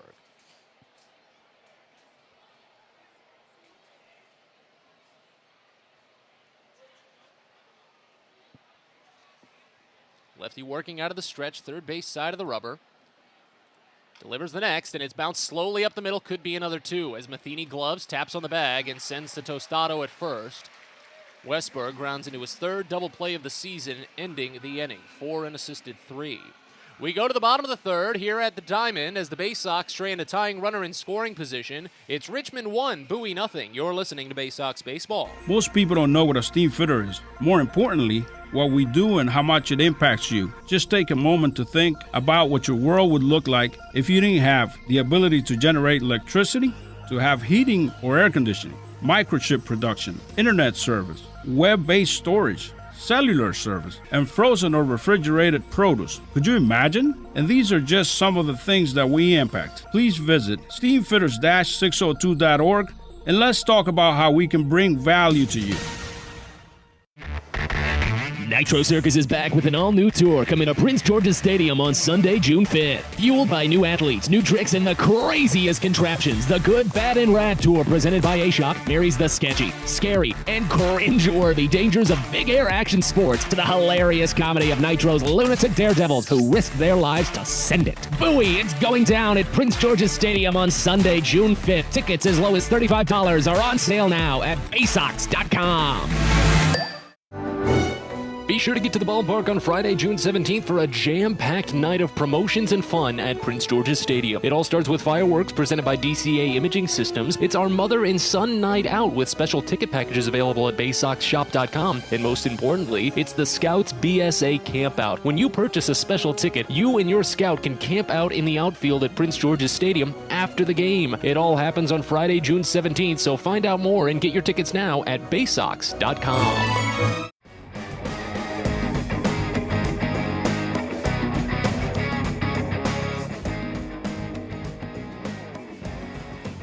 Baysox fans, the Orioles' future is always on MILB.TV. Use the promo code BAYSOX, all caps, and you can save $10 on a yearly subscription.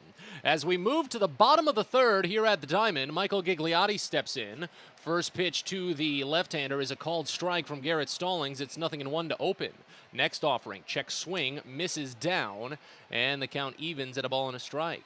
Top of the lineup for Richmond here in this frame as the Squirrels lead Bowie 1-0. A solo home run by Sean Roby doing all of the work. Next pitch, he lays down a bunt. Tried to surprise it, but it's picked up in foul territory by Cody Roberts. That one, even if it stayed fair, would probably not have been successful. It didn't go far.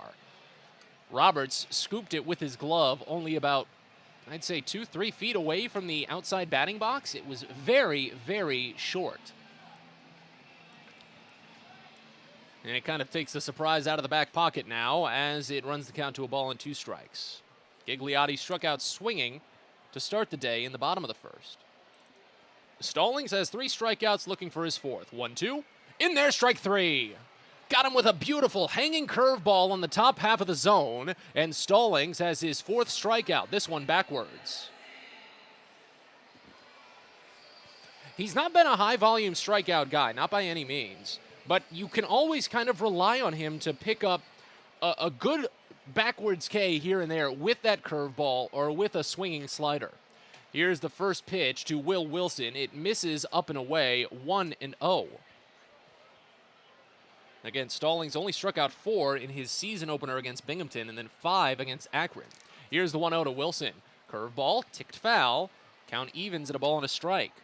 And I had said it in that Akron start, he was so primarily ground ball in that outing that the strikeouts just didn't even seem to register too much when you followed back through the play-by-play. Here's the 1-1. Check swing, misses away, no appeal, he didn't go.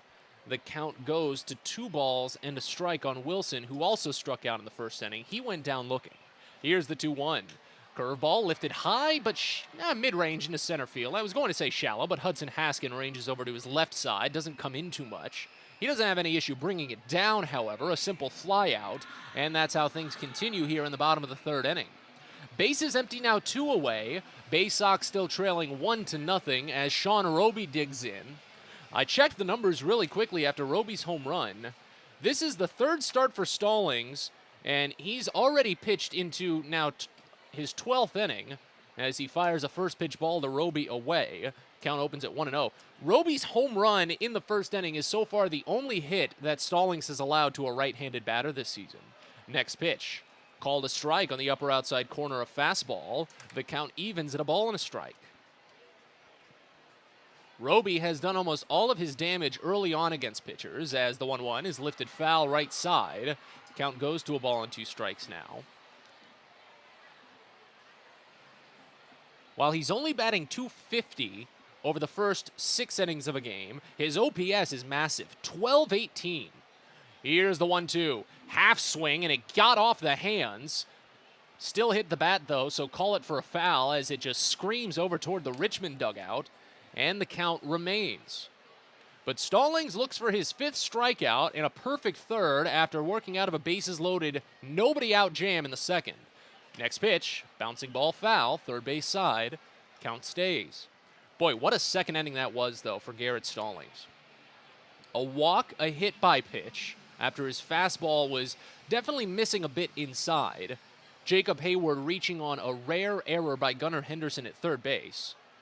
1-2, misses away, and the count evens. But Stallings had no issue getting out of it. Struck out Franklin Labor, and as mentioned, ground ball pitcher that he's been, worked a ground out into a double play from Shane Matheny. 2-2 pitch to Roby. Swung on, lifted high but foul right side. He's coming in very late on these pitches. 83, though, on that one from Stallings. Roby just must have second-guessed himself after maybe sitting fastball. I'm not sure. Another 2-2, again fouled off, and again to the right side. That time the fastball, but the count stays. As this plate appearance just drags on for Roby, he's making Stallings labor. That was the 7th pitch. We'll see an 8th in a couple of seconds. Here it is. Swing and a miss. He got him. Pumped the fastball down, and Roby goes chasing. Stallings bounces back after the troublesome 2nd, and he's retired the last 5 batters. We go to the 4th here at the Diamond. The Baysox still trail 1-0. You're listening to Baysox Baseball. Baseball is a game of specialists. Base stealers, closers, cleanup hitters. Together, they help their team stand out from the rest. Specialists also help set Chesapeake Employers Insurance apart from other workers' compensation insurance companies. Our health services team includes orthopedic surgeons, nurse case managers, a physical therapist, and more, all to get your employee back to work, contain costs, and keep premiums down. That's teamwork. To learn more, connect with your agent or visit Chesapeake Employers at CEIWC.com. The best way to take in a Baysox game is with a group outing at Prince George's Stadium. Everything from entertaining clients to birthday parties and even fundraising opportunities for your team, the Baysox offer plenty of options for your group at unbeatable rates with plenty of options on suites, seats, and decks around the ballpark. Your group can eat their fill and have an unforgettable time. Find out more and schedule your group outing by calling 301-464-4880 or going to Baysox.com. On the Green Incorporated is your lawn care team, providing professional organic-based lawn care programs for residential and commercial lawns. Our lawn care programs provide ballpark quality results. Each service is custom tailored with guaranteed results for even the toughest lawns. On the Green also offers outdoor pest control services. Mosquitoes, ants, ticks, and more. Safely and effectively control insects and enjoy the outdoors this summer with On the Green Incorporated. Go to onthegreeninc.com.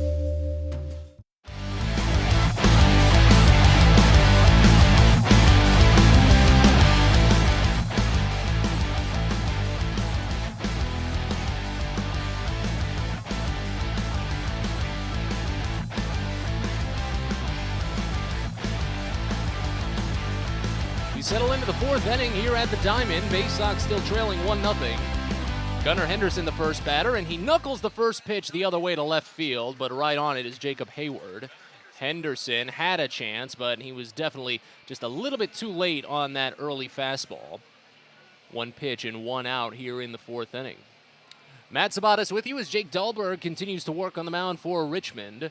After Henderson now, it's Joey Ortiz due up, then Andrew Dashbach to follow. Dashbach drew a walk earlier in this game, but he was taken out on a double play. The Baysox have only 2 base hits. Meanwhile, Richmond only has 1, the solo home run from Sean Roby. First pitch to Ortiz is a late called strike in the upper outside corner. It's 0-1. Ortiz flew out to right field his first time up. Dahlberg comes set for the next offering, holds at the chin, kicks and fires, and it's a slider called for strike in the lower outside corner this time. Already 0-2 on Ortiz. 53 pitches, though, for Dahlberg through his outing so far. He did have a little bit of trouble with distance over his first 2 starts, but he's been getting better. Next pitch misses down. Count goes to 1-2. Because, again, he did throw 6 innings of 2-run ball against Erie. That was 1 inning shy of a complete game in a doubleheader. The 1-2 lifted high off the end of the bat into center field. Michael Gigliotti just hovered on it for a little bit before finally trotting over to his left side some, and he makes the catch. There's 2 away on a pair of flyouts.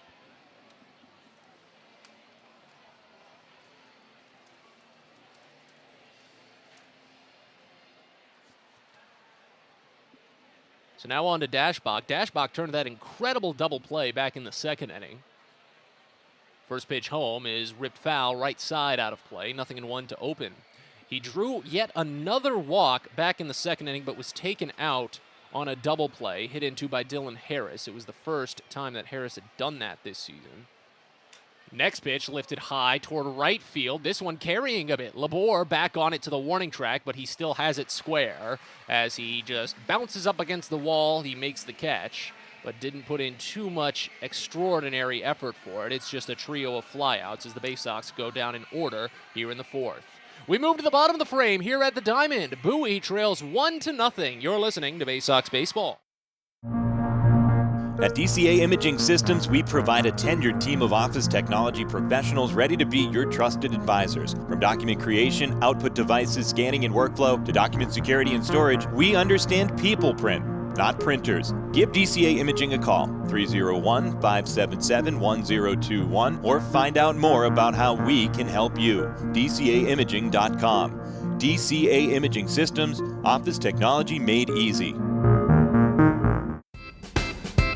Come celebrate Mother's Day with the Baysox on Sunday, May 8th as they take on the Washington Nationals affiliate, the Harrisburg Senators. Have a lovely afternoon with Mom at the ballpark and cap it off by having a catch in the outfield after the game. It's a 1:05 first pitch for Mother's Day at Prince George's Stadium, and special ticket packages are available but limited, so get yours now at 301-464-4865 or at Baysox.com.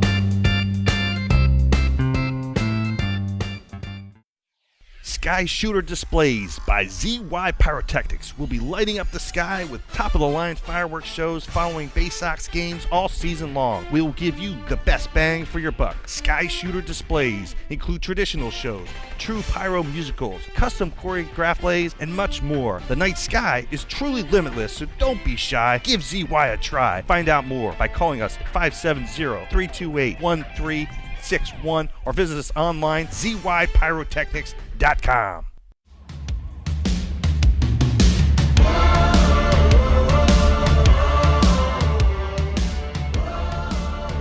a warm one here in Richmond this afternoon. Can't even call it. Well, now we can call it the afternoon. It's 12:01. Frankie Tostado steps in for the bottom of the fourth inning, and he swings through a massive hanging curveball from Garrett Stallings to open us up here in the frame. 0-1.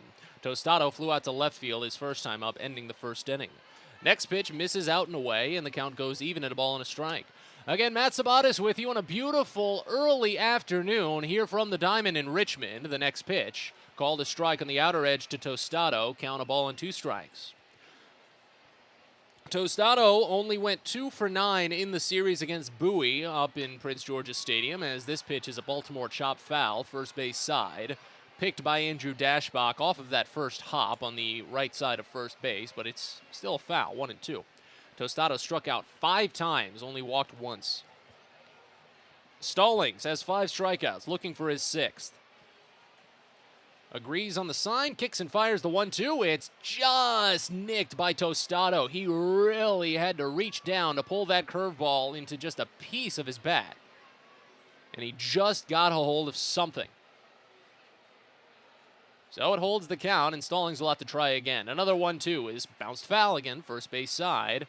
Ooh, that's a toughie. First base coach Gary Davenport tried to barehand it and has to shake off the sting. So the count holds. Stallings has had a couple of long counts already. He's up to 56 pitches. Another 1-2 misses away, and the count evens at 2 balls and 2 strikes. Stallings in his first 2 starts of the year threw 69 pitches, as the next one is slapped the other way, falling quickly, but just up enough for the left fielder Dylan Harris to pull it in. A line out to left, and there's one gone here in the 4th. Tostado very late on that fastball, and he's 0 for 2 on the day. Both shots going in the opposite direction. So Stallings threw 69 pitches in his season opener. That was 4 innings. And then 70 pitches, one more, in his win over the Rubber Ducks. That was 5 innings. But again, a lot of ground balls in that one. He already has as many strikeouts now as he did against Akron.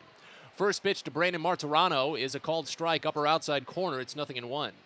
So, yeah, 5 strikeouts over the 3 innings today, compared to 5 over 5 innings against Akron, with more ground balls mixed in. 0-1 to Martirano, misses up and in. Count evens at a ball and a strike. So that does make sense why Stallings is definitely going a little bit shorter and maybe a bit less efficient today, but he's still working well. Next pitch is fouled off of the mask of Roberts. Home plate umpire checks on him, make sure he's okay. He is.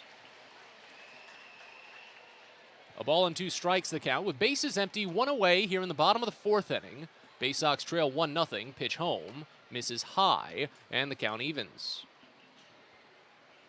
Martirano has had a tough time against right-handers this season. An .083 average. Next pitch, in on the hands and fouled off right side. That one will get up to the 2nd level here at the Diamond. Count stays at 2-2. Very historic ballpark here in downtown Richmond. It's, to put it bluntly, a concrete behemoth that just sticks out, but it still sits very well. The 2-2. Curveball, nicked foul again off the mask of Roberts, and the count stays. It's got those nice cantilever roofs over top of the 2nd level, and then a lower bowl that's fairly down a ways. It does remind me a lot of a similar venue just a state south of us, 5 County Stadium, where the Carolina Mudcats play. They used to be in the Southern League AA, but now they're low A. The 2-2 misses high to Martirano, and the count fills here. First full count that Stallings has worked today. Pitch home, fouled off right side, and we'll do it again. His next offering will be number 9 of the plate appearance. Already 17 pitches this inning. Here's the 3-2. Lifted high out to right field, but right on it, Zach Watson. He backs up about 5 feet, now moves to his left about 10, and he brings it down at the shoulder, and there's 2 gone.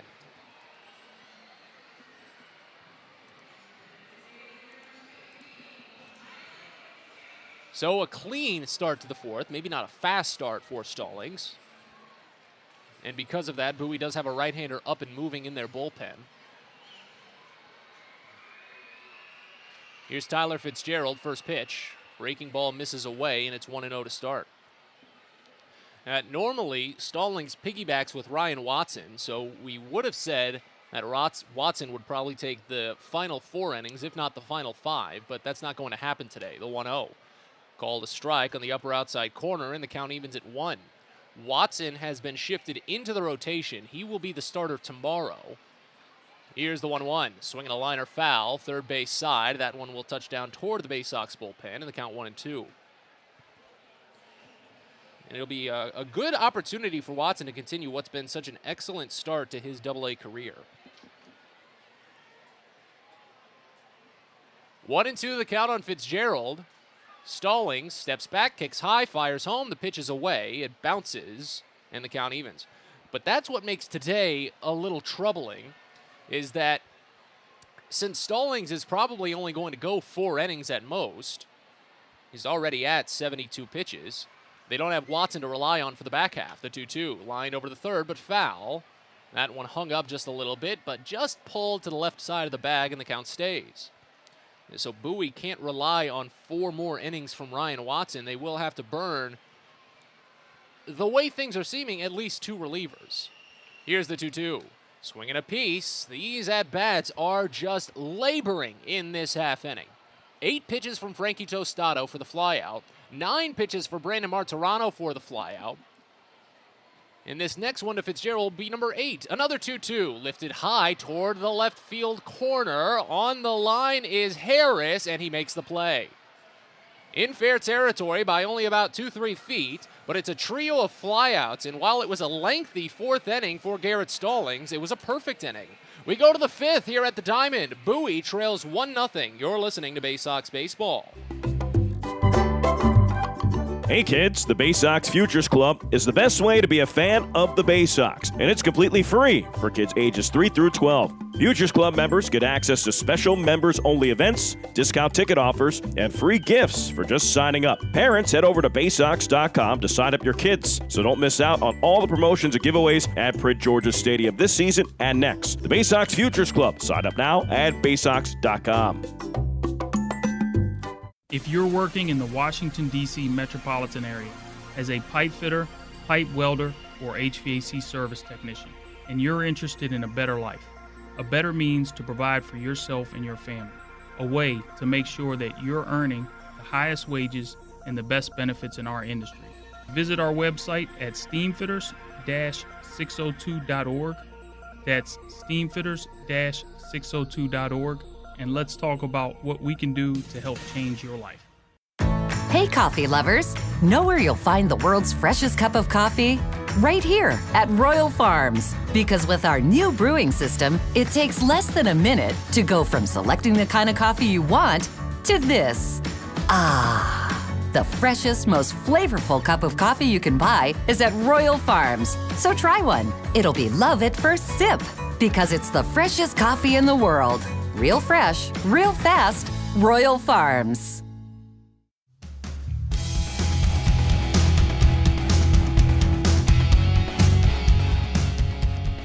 The Baysox are back home for 3 weeks in the month of May, and Thursday, May 19th is College Colors Night, as well as Baysox Live Happy Hour, live music and beer specials from 5 to 6:30. We're here at the Diamond, moving on to the top of the 5th inning as Bowie trails 1-0. Matt Savadas with you. Dylan Harris, the batter for the Baysox, and the first pitch from Jake Dahlberg misses down and away for a ball. It's 1-0. Harris hit into a double play in the 2nd inning after Bowie got a leadoff walk. It's the first time he's hit into a twin killing this season. Lefty on lefty as the next offering. Misses just down and away again. That time the fastball barely. And the count goes to 2-0.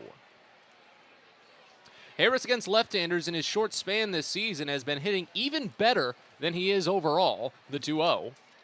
Called a strike, top half of the zone. 2 balls and a strike now. 600 average with one of his 2 home runs, 2 runs driven in. But he has struck out twice and not drawn a walk against lefties. He has only drawn 2 walks so far. He's been a big contact guy. 2-1, misses away. 3 balls and a strike now on Harris, trying to extend that hitting streak. He's collected hits in all 5 games.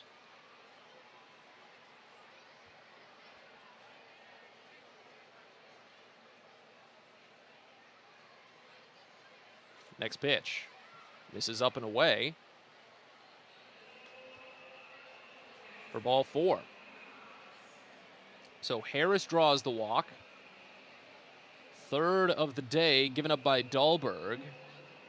He is only up to 62 pitches, though, so he could easily finish this inning, go on to the next, depending on how it goes. But this is the 3rd time today Bowie has the leadoff runner aboard. They've only gotten him to scoring position once. Here's Cody Roberts, first pitch. Called a strike late on the lower outside corner, 0-1. Roberts flew out to center field on the 2nd pitch he saw in the 2nd inning.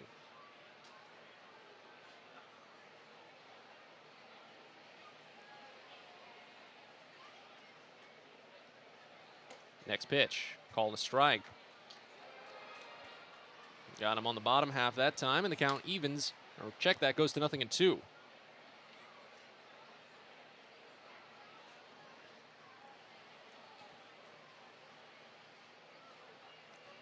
Pitch home from Dahlberg, swinging a bouncing ball over to 3rd, could be 2, taken in the corner by Roby, sent to 2nd for 1. The turn from Matheny to 1st is in time. Received by Tostado on the bag. It's a 5-4-3. That's already the 3rd double play that Bowie has hit into today. Once again, eliminating their chances of getting a leadoff runner anywhere. Happened back in the 2nd inning as well after Andrew Dashbach drew a leadoff walk. Dylan Harris hit into the 4 unassisted 3. 2 of them have been started by the 2nd baseman Matheny. All of them have involved Matheny in some way. First pitch to Zach Watson is bounced up the middle into center field, a base hit. They played him heavily to pull, and Watson breaks his 3-game hitless streak by just sneaking it a little bit over the second base bag. He's aboard with 2 outs here in the top of the 5th inning. Baysox have had such key 2-out hitting this season. While their runs driven in have dipped just a little bit when it comes to working with 2 outs, they still lead the Eastern League with 38 RBIs with 2 outs. A .363 on-base percentage is 2nd in the league, and an .844 OPS is 2nd as well. Here's Shane Fontana, first pitch. Misses away. Count opens at 1-0. Fontana singled to break a 2-game hitless skid of his own in the 3rd inning. Bowie has 3 hits in today's game, 2 singles and a double. The double came on the first pitch of the morning. Hudson Haskin got to 3rd base after the 2-bagger, but was left stranded. Here's the 1-0. Fontana watches curveball, called for strike, top half of the zone. Count evens at 1. Runner at first, 2 away here in the top of the 5th inning, a 1-0 Richmond lead. As Dahlberg sets, rocks a little bit back and forth, picking up that front foot slightly, kicks and delivers, and it's slapped up the line at 3rd, tailing quickly and falling down on foul ground. That one will bounce into the Baysox bullpen, and the count goes to 1-2. AAA Norfolk also had a morning game today. They were scheduled to start at 11:05, but they entered a rain delay. Supposed to be Grayson Rodriguez. Everyone was hoping to maybe see a big matchup between Rodriguez and rehabbing all-star Ronald Acuna for Atlanta's AAA team, Gwinnett, but Acuna had the day off. 1-2 pitch to Fontana, misses up and away, and the count evens. Speaking of Braves AAA, this is actually the site where the Braves AAA used to play before they moved to Gwinnett. Former Richmond Braves. Chipper Jones used to play here. I think they had a stat on he played for well over 150 games. Next pitch to Fontana is swung on and missed for strike 3. Pitch was in the dirt a bit, so Martirano applies the tag, but the inning is over. Baysox get 2 base runners, but thanks to another double play, they don't get any into scoring position. We move to the bottom of the fifth, halfway home here from the Diamond. The Baysox trail 1-0. You're listening to Baysox Baseball. It's a very special day at Prince George's Stadium on Saturday, June 18th that you don't want to miss. The Roberto Clemente and Latin Baseball Celebration sponsored by Chesapeake Employers Insurance. Fans that get to the game will have a chance to bid on game-worn Baysox jerseys, with all proceeds going to benefit the Clemente Foundation. Again, don't miss out on your chance to own a piece of Baysox history on Saturday, June 18th with the Roberto Clemente and Latin Baseball Celebration, and you can get your tickets now at baysox.com. Everyone deserves a great smile, and Rad Orthodontics is here to help you, Bowie Baysox fans. Rad Orthodontics accepts most insurance, and whether it's braces or Invisalign aligners, anyone can get the smile they've always wanted with our flexible payment options. With two of the country's leading orthodontists right here in the DC area, we love to see Baysox fans smile with confidence. So get that amazing smile you deserve. Visit radsmile.com today and book your free consult. That's radsmile.com for Rad Orthodontics, official smile provider of the Bowie Baysox. Baseball is a game of specialists. Base stealers, closers, cleanup hitters. Together, they help their team stand out from the rest. Specialists also help set Chesapeake Employers Insurance apart from other workers' compensation insurance companies. Our health services team includes orthopedic surgeons, nurse case managers, a physical therapist, and more, all to get your employee back to work, contain costs, and keep premiums down. That's teamwork. To learn more, connect with your agent or visit Chesapeake Employers at CEIWC.com.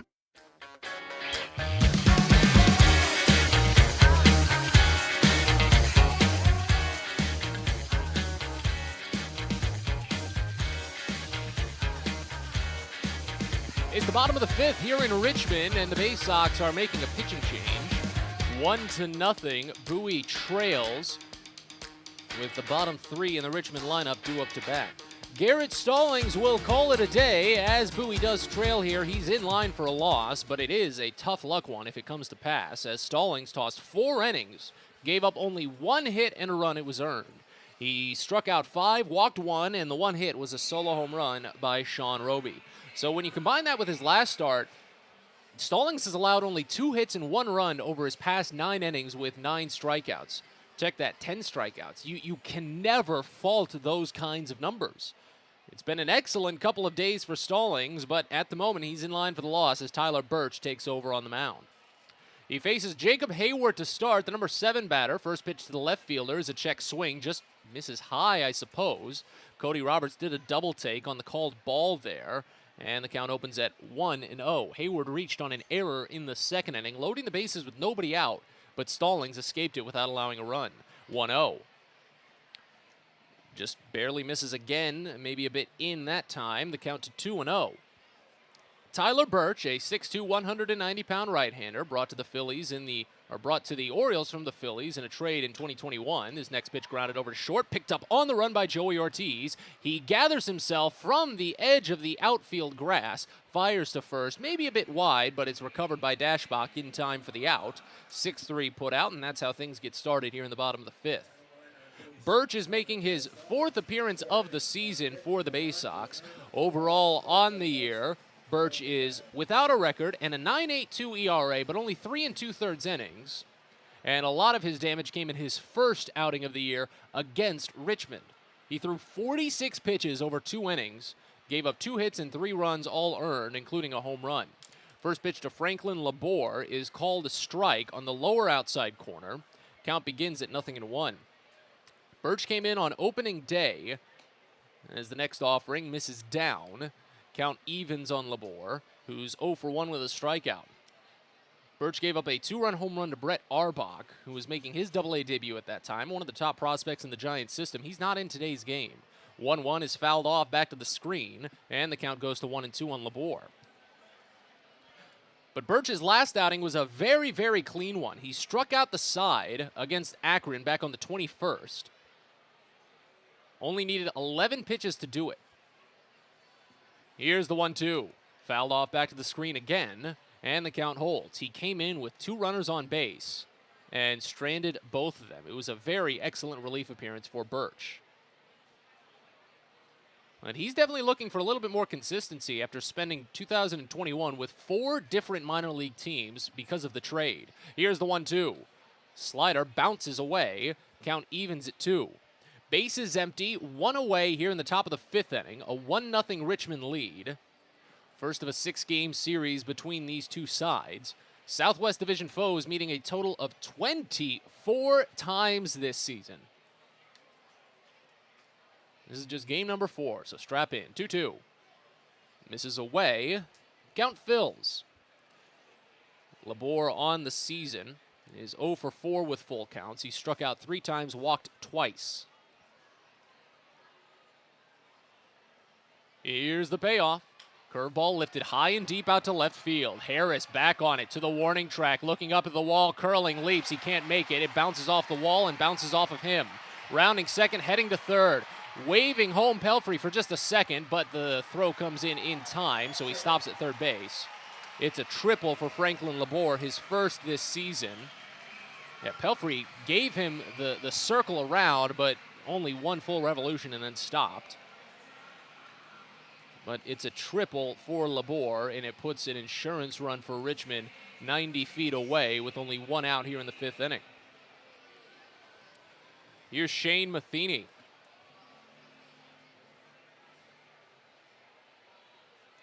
Matheny hit into the double play that ended the 2nd inning. He grounded it over to first. The infield plays in. First pitch, lefty watches a called strike on the outside edge. It's 0-1. Matheny has only come up to the plate with runners in scoring position 5 times this season. He's 1 for 4 with a walk and a strikeout. But he has driven in 3 runs. Here's the 0-1. Breaking ball misses down and in. Count evens at a ball and a strike. But Matheny is a good spark at the bottom of the lineup for Richmond this year. He's batting .391. This is 11th game. Next pitch. Bounced over to first, picked up on an E by Dashbach. He stares back runner at third and trots over to the bag for the unassisted putout.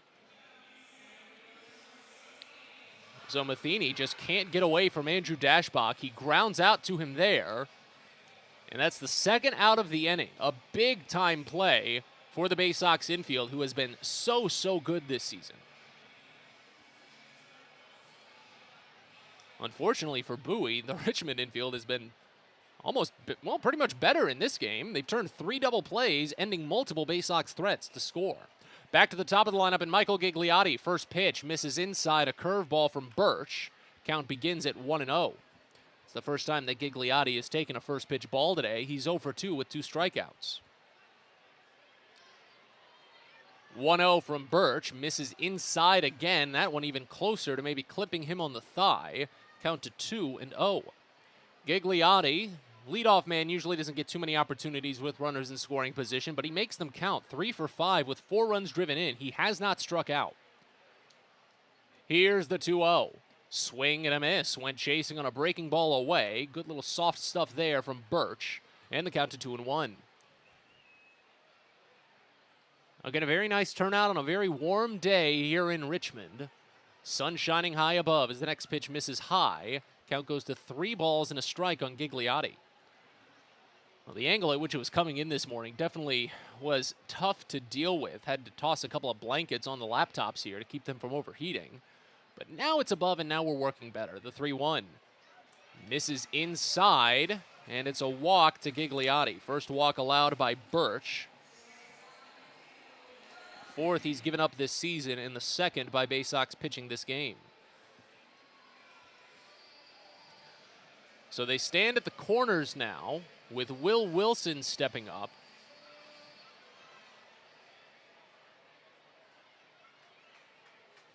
Wilson, a little less than stellar with runners in scoring position this season. First pitch misses high. Wilson is only 2 for 12 with runners at 2nd or 3rd, but he does have a home run and 4 runs driven in. But he has struck out 5 times, so you can tell he's a bit loose with the strike zone discipline in these scenarios. Next pitch misses down, 2-0. But at the moment, Birch has not been feeding anything that nibbles on the edge of the zone. They've all been just wide enough, or maybe just down enough in a couple of instances, for the batters to lay off. Here's the 2-0. Out and away, back pick to first, not in time. Roberts had one of those on Saturday against Akron. But it comes up empty there as Wilson did not have that hearty of a lead off of first base. He's not even attempted a steal this season. And with 2 outs, I can't imagine here. Next pitch, lifted high and deep out to the right center field gap. Running on it a long way is Watson, but he looks up and watches it exit.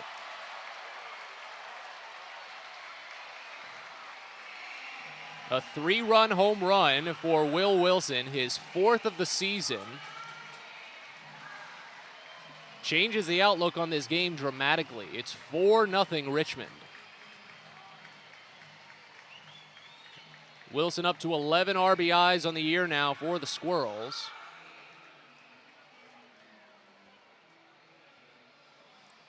And now here's Sean Roby, who already has a home run in this game. First pitch home. Roby checks his swing. They say he went around, no appeal. Pitch down and away for a called strike, and the count 0-1. Roby struck out swinging his last time up. That was in the 3rd inning. Next pitch, curveball fouled off back to the screen, and it's 0-2.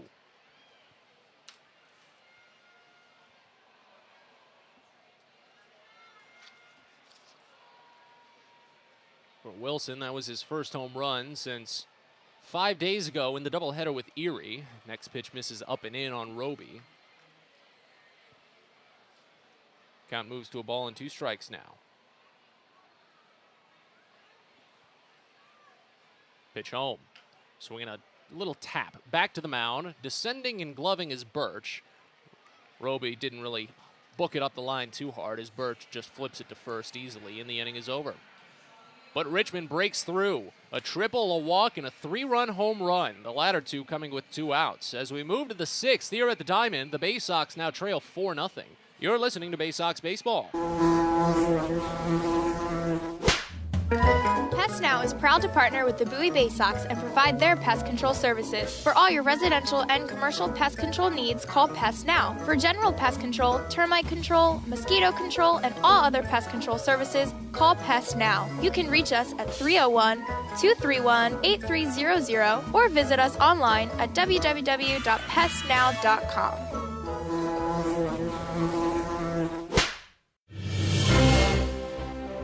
It's not baseball season without fireworks, and you can always count on the biggest and best at Prince George's Stadium.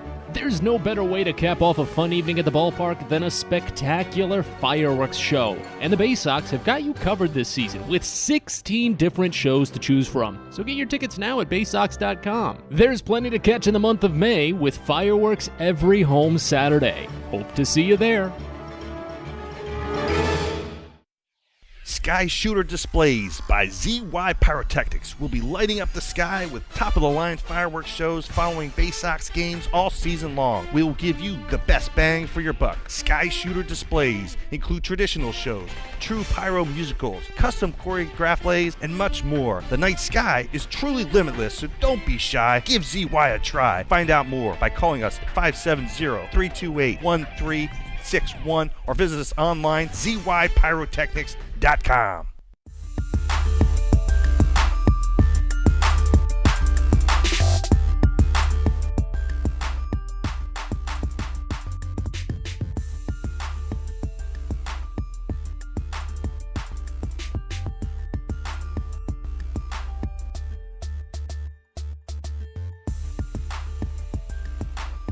We're on to the 6th inning here at the Diamond. Now a 4-0 Richmond lead. 2 home runs doing all of the damage for the Squirrels. A solo by Sean Roby in the first, a 3-runner in the 5th by Will Wilson. Top of the lineup for the Baysox. First pitch to Hudson Haskin is grounded to third. Picked on a pair of bounces by Sean Roby on a nifty move. He spins and sends it to first for the out. Second time in 3 trips to the plate that Haskin has attacked the first pitch, but this time he goes down. Haskin was 1 for 1 with a double and a walk prior. Jordan Westberg, the batter now, with already 1 gone here in the top of the 6th inning. Westberg 0 for 2, hit into a double play in the 3rd inning. Next pitch. Misses down. Count starts at 1-0. For Westberg, that was already the 3rd double play he'd hit into this season. Next offering is swung on and missed, 1-1. Richmond has turned 3 of them in this game, and they've all come at crucial points, eliminating walks. So while all 3 walks by Jake Dahlberg have come at tough times, the next pitch to Westberg is lifted high and deep out to right center field. Gigliotti turning on it. He watches it bang off the top of the right center field wall. Turning first and going to second standing is Westberg. His 4th double of the season comes with 1 out here in the top of the 6th inning. Baysox trying to make some noise now. Tough to turn a double play with a runner at second base.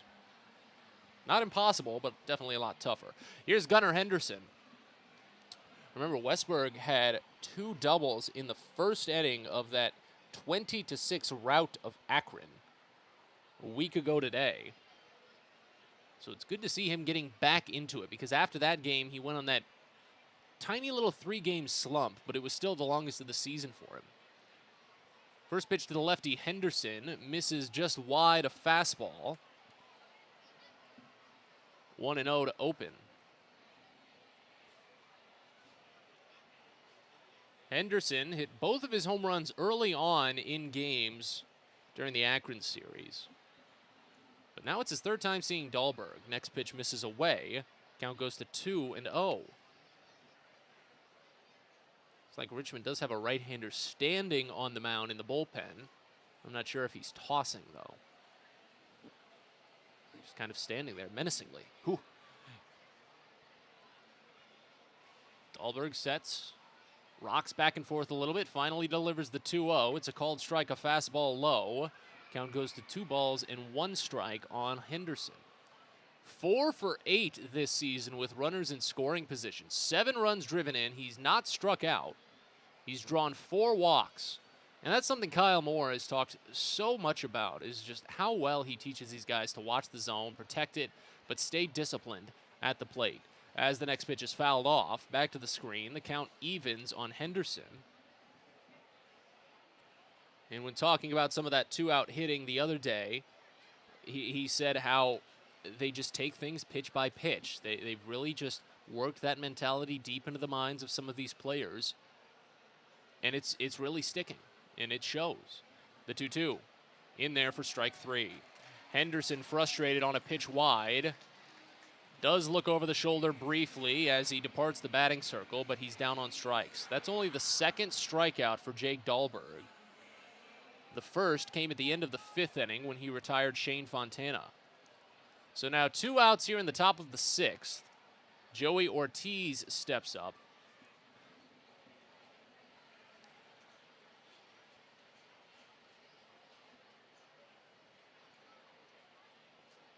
Here's the first pitch to him. Swinging a number to the other way. Running on at the second baseman. Off the wrist for a bit. Matheny throws it wide. And it's not in time. It pulled Tostado off the bag. So they'll call it an error on the throw, but it's an E4 regardless. And it extends the inning as Westberg moves to 3rd. At Matheny, he got to it, but the ball on its final bounce rolled up a little bit on his wrist, so it made the transfer difficult. While he was able to barehand it in the air, in a sense, and make the throw, it was just slightly wild, and it pulled Frankie Tostado off the bag. That's going to lead to a very brief mound visit. Again, it's a very busy May at Prince George's Stadium. Friday, May 27th is the Top Gun night, featuring an Austin Hayes bobblehead. The first 500 fans 13 and up will receive the bobblehead of Austin Hayes in flight to catch a baseball. It's Friday, May 27th. Here's Andrew Dashbach.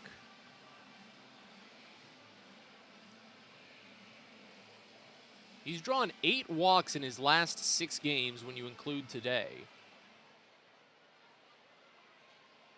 But he's on a 2-game hitless skid at the moment. Runners at the corners, 2 away. Baysox trail 4-0. First pitch, Dashbach fouls it off. Pitch was in on the hands, and it goes back to the screen. 0-1 to start. We're at 82 pitches for Dahlberg. And now it's a different right-hander than the one that I saw earlier warming up in the bullpen for Richmond. Here's the 0-1. Dashbach watches inside. The count evens. Have to imagine that this will be the last batter that Jake Dahlberg faces. Excellent work from him to get into the 6th inning in consecutive starts now. Former Cardinals farmhand, spent parts of 3 seasons in indie ball. Next pitch misses down. Count to 2-1. I believe it was the Chicago Dogs in the American Association. He was very strong with them, especially in his final season, 2021, before being picked up by the Giants system. And it is interesting with him, since a lot of the Giants affiliates on the West Coast, they might pull somebody for a spot start from high A instead of from double A, as the next pitch to Dashbach misses down and in. Count goes to 3-1. The difference with Dahlberg is that he made his AAA debut for the Giants before he made his AA debut. His AA debut was against Bowie on opening day, but his AAA debut was last season. Made 2 appearances for AAA Sacramento. A quick step off. And Martirano is headed out to chat. He was asking to see if he was even allowed to because of the pitch clock and the like. So they'll circle through the signs real quick. But they've already had a 1 mound visit, so they can't have another. By that, I mean no one can come from the dugout for a mound visit. It would require a pitching change. Baysox fans, the Orioles' future is always on MILB.TV. With all home and away games streamed live, the only way to watch the Baysox on any device this season, your phone, your tablet, your laptop, your desktop, is MILB.TV. If you head online and use the promo code Baysox, it's all in caps, BAYSOX, at checkout. You can save $10 on a yearly subscription. Visit MILB.TV for more details today. 3-1 the count here on Dashbach. 1st and 3rd, 2 away in the top of the 6th inning. Baysox trail 4-0. Dahlberg sets, splits the rubber down the middle, has that little rock on the front foot, and fires the pitch home. It's called a strike away. Dashbach was hesitant to throw the bat this time. He ran into an issue previously in the 4th inning, as he was already a couple of steps across home plate expecting ball 4. So the runner at first will get the head start on the payoff pitch here. There he goes. Pitch home is swung on and missed.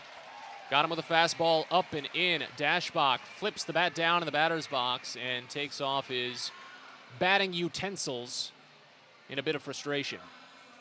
Strikes out swinging and ends the inning. The Baysox get another runner into scoring position but can't do anything with it. We're on to the bottom of the 6th. Bowie trails 4-0. You're listening to Baysox Baseball.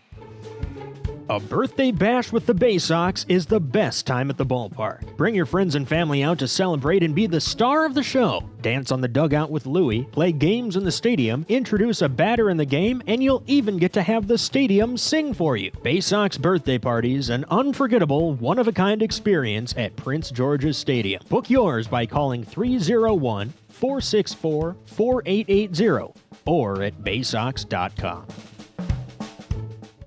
Are you interested in beginning or expanding on a career in the pipe fitting, pipe welding, or HVAC service industry? Are you interested in a career path that will set you up for life without experiencing any college debt? If you are interested in these things and you live in the DC area, the Steamfitters UA Local 602 Apprenticeship Program is the best choice for you. For more information about our apprenticeship program and how to apply, please visit steamfitters-602.org. That's steamfitters-602.org. It takes time to get rich, flavorful coffee beans from the lush mountain regions of Colombia and Brazil to Royal Farms.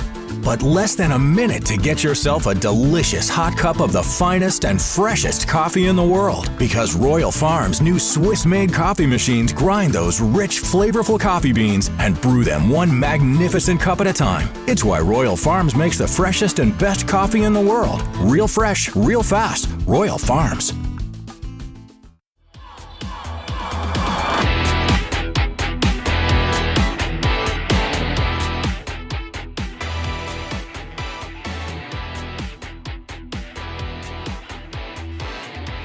Bottom of the 6th inning here in Richmond, a 4-0 Squirrels lead.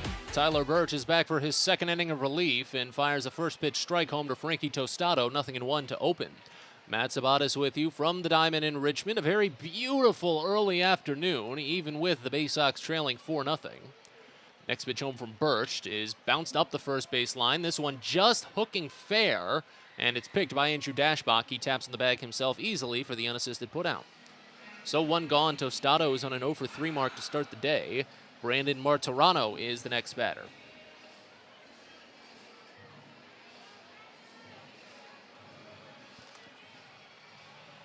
Richmond's catcher walked in the second inning, got all the way to third base, but was left stranded. He flew out to right field in the fourth.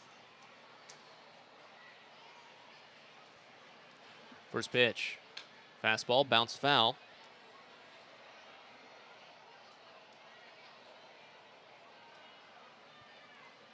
Nothing in one.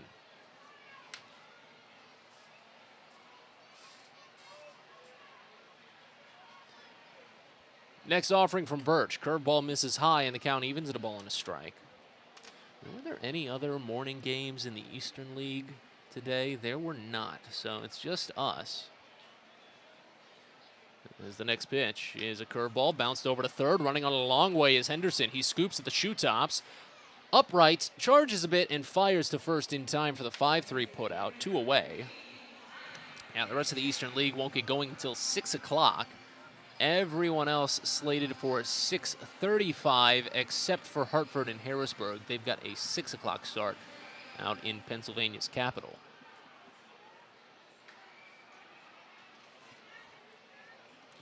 Here's Tyler Fitzgerald. First pitch misses high. 1-0 to start. Fitzgerald 0 for 1. Got hit by a pitch in the second inning. Next offering. Swinging a piece into the mid of the catcher. Count evens at a ball and a strike.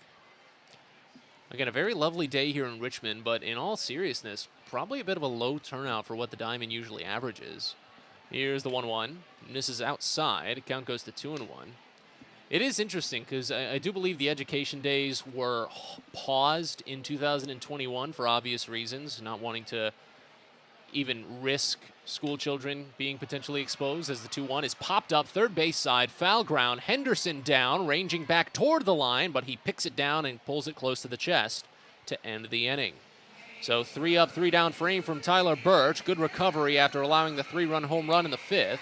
As we move to the 7th here at the Diamond, the Baysox got to get the offense going. They trail 4-0. You're listening to Baysox Baseball.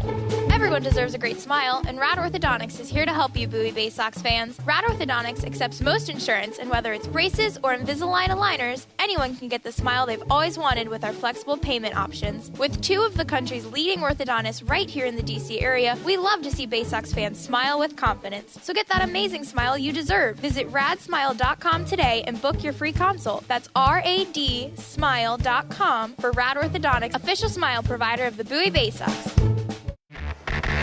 Nitro Circus is back with an all-new tour coming to Prince George's Stadium on Sunday, June 5th. Fueled by new athletes, new tricks, and the craziest contraptions, the Good, Bad, and Rad Tour presented by A-Shock marries the sketchy, scary, and cringe-worthy dangers of big air action sports to the hilarious comedy of Nitro's lunatic daredevils who risk their lives to send it. Bowie, it's going down at Prince George's Stadium on Sunday, June 5th. Tickets as low as $35 are on sale now at Baysox.com.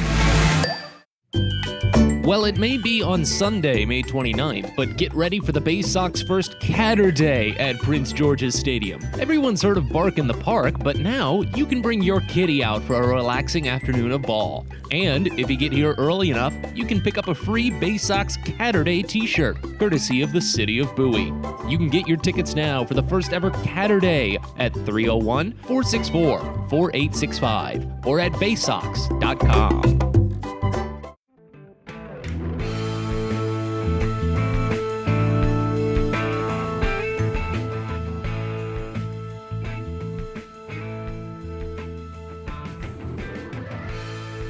Already on to the 7th inning here in Richmond, a 4-0 Flying Squirrels advantage. And Richmond has decided to make a pitching change after a quality start from Jake Dahlberg. 6 scoreless innings, 4 hits, 3 strikeouts, 2 walks, that's it. He's in line for the win. New pitcher is Solomon Bates, and he fires a first pitch fastball strike to Dylan Harris to open things up here in the 7th inning. It's Harris, Cody Roberts, then Zach Watson. Next pitch home is a curveball, this time called for strike on the inner edge, 0-2.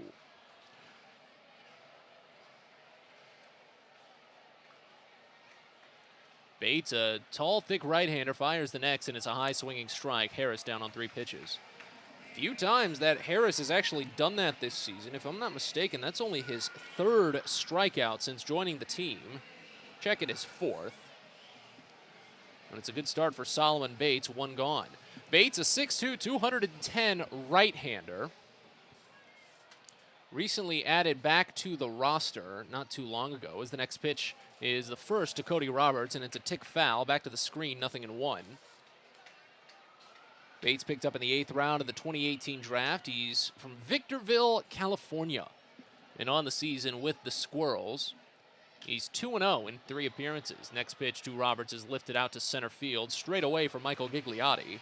He backs up a few steps and brings it down, 2 away.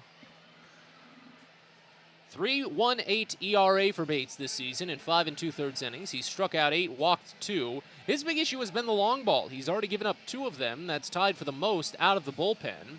And he's blown a save in his only opportunity. Both of his home runs have come to right-handers.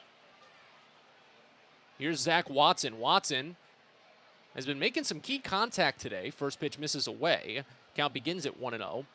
He really put a charge into one toward a left center field back in the 3rd inning, but it turned into just a flyout. And then he singled in the 5th to break a 3-game hitless skid. He lifts this one out to deep right field this time. Running a long way is Labor toward the corner. He hops at the foul line and hauls it in just in fair territory. That's a very quick and efficient 3-up, 3-down inning for Franklin Labor. 7 pitches to retire the side. We're already stretching this afternoon here in Richmond, but the Baysox really having a tough time stretching out themselves. Bowie trails 4-3, 4-0. Check that. You're listening to Baysox Baseball. Get your gear and memorabilia from your favorite Baysox players and future stars of the Baltimore Orioles at the Tackle Box Team Store. Jerseys, hats, autographed bats and balls, all at great prices. Located right at the main gate at Prince George's Stadium and online at BaysoxShop.com, the Tackle Box is the only place to get the best Baysox gear for you and your favorite fan. It's the Tackle Box at Prince George's Stadium and at BaysoxShop.com. On the Green Incorporated is your lawn care team, providing professional organic-based lawn care programs for residential and commercial lawns. Our lawn care programs provide ballpark quality results. Each service is custom tailored with guaranteed results for even the toughest lawns. On the Green also offers outdoor pest control services. Mosquitoes, ants, ticks, and more. Safely and effectively control insects and enjoy the outdoors this summer with On the Green Incorporated. Go to onthegreeninc.com. Baseball is a game of specialists. Base stealers, closers, cleanup hitters. Together, they help their team stand out from the rest. Specialists also help set Chesapeake Employers Insurance apart from other workers' compensation insurance companies. Our health services team includes orthopedic surgeons, nurse case managers, a physical therapist, and more, all to get your employee back to work, contain costs, and keep premiums down. That's teamwork. To learn more, connect with your agent or visit Chesapeake Employers at CEIWC.com.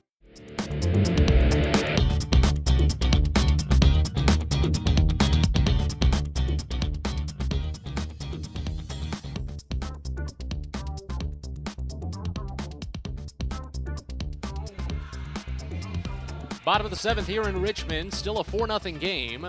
Baysox going with a second reliever out of the bullpen. Ryan Conroy in to pitch. Tyler Birch calls it a day. He takes a no decision at the moment. Pitcher of record is Garrett Stallings. He's in line for a loss. Birch went 2 innings, gave up 2 hits and 3 runs, all earned. No strikeouts, 1 walk. He gave up a home run. It was a 3-run shot to Will Wilson with 2 outs. Here's Jacob Hayward. First pitch is a curveball called for strike. 0-1 to start. Hayward 0 for 2 on the day. Reached on an error in the second. Was left stranded at first. Birch gave up all of that work in the 5th inning. He tossed a perfect 6th on a pair of balls, a trio of balls that never left the infield. Next pitch to Hayward misses down and away, and the count evens. A bit on Conroy, 6'3", 190-pound right-hander, drafted in the 8th round of the 2018 draft from Elon. 1-1 on its way. Check swing, pitch misses up and away, count goes to 2-1. This is the closest that Bowie will get to Conroy's alma mater this season. Of course, Elon down in North Carolina, and Of course, Richmond, the southernmost team in the Eastern League, put 2 and 2 together. The 2-1, broken bat number foul, right side, and Hayward will have to go get a new piece of lumber from the dugout. He's got a bit of a slow trot to go retrieve it. Conroy on the season, his 5th appearance for Bowie, a 2-0 record, a 3.86 ERA. That equates to 3 earned runs in 7 innings of work. But how about his strikeout numbers this year? 13 punch-outs to just 2 walks allowed. He picked up the win in relief against Akron. That was, if I'm not mistaken, the second of 2 walk-off wins it was. He took the 8th and the 9th in that game, gave up a couple of hits and 3 different runners into scoring position over the 2 frames, but didn't allow any to score. Here's the 2-2 to Hayward. Swing and a miss, he got him. Chasing on a changeup, up and in. That's the first strikeout for Conroy, 6th overall for Baysox pitching, and the first strikeout since Sean Arobi went chasing to end the 3rd inning. We're here in the 7th.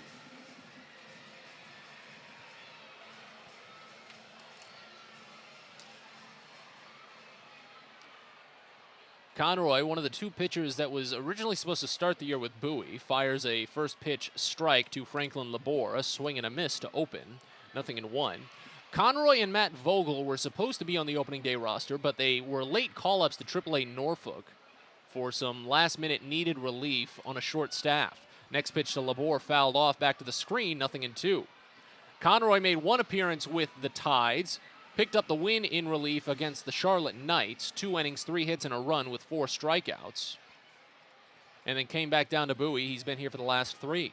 0-2 pitch, curveball, bounced third base side, foul. Count stays. Matt Vogel, though, as it seems, Vogel should be sticking with Norfolk for the foreseeable future. And what a story Vogel was. I'm really upset that we didn't get to talk about it too much because he's pitched around. The 0-2, swing and a miss for strike 3. Back-to-back punch-outs from Conroy. Got him with another curveball that time. And there's 2 gone here in the 7th. 7 overall strikeouts for Bowie pitching today. Vogel hadn't pitched in affiliated baseball since 2017. Bounced around the indie ball leagues, I believe 4 different indie ball leagues. Here's Shane Matheny. First pitch to the number 9 batter is spoiled foul left side. 0-1 to start. Matheny 0 for 2. He's hit both balls in play to Andrew Dashbach at first base. A very heavy pull there, and that's what they have him shaded for at second base as well. Next pitch. Curveball hits the upper outside corner of the zone, and the count goes even at 2. Check that, 0-2. Wind pushing in from left field now. The 0-2 pitch to Matheny. Missed just low. A ball and 2 strikes now. But Vogel had missed out on affiliated ball for so many years, but now he's working in AAA. Great story. The 1-2 misses away. Now the count evens at 2, so I was just looking ahead into the future. That's exactly what happened. Conroy trying to strike out the side. The 2-2 is lifted up the third base line, falling quickly. A long run from Harris, and it touches down just foul. Mere inches to the left side of the line. It is the right call, but boy, that was a close one. And again, the wind is coming in a bit from the left field corner, so it probably aided that one to getting as close to the line as it could. If there was no wind, it probably would have been a little more clear foul. But it holds the count at 2, and we'll see a 6th pitch of this plate appearance.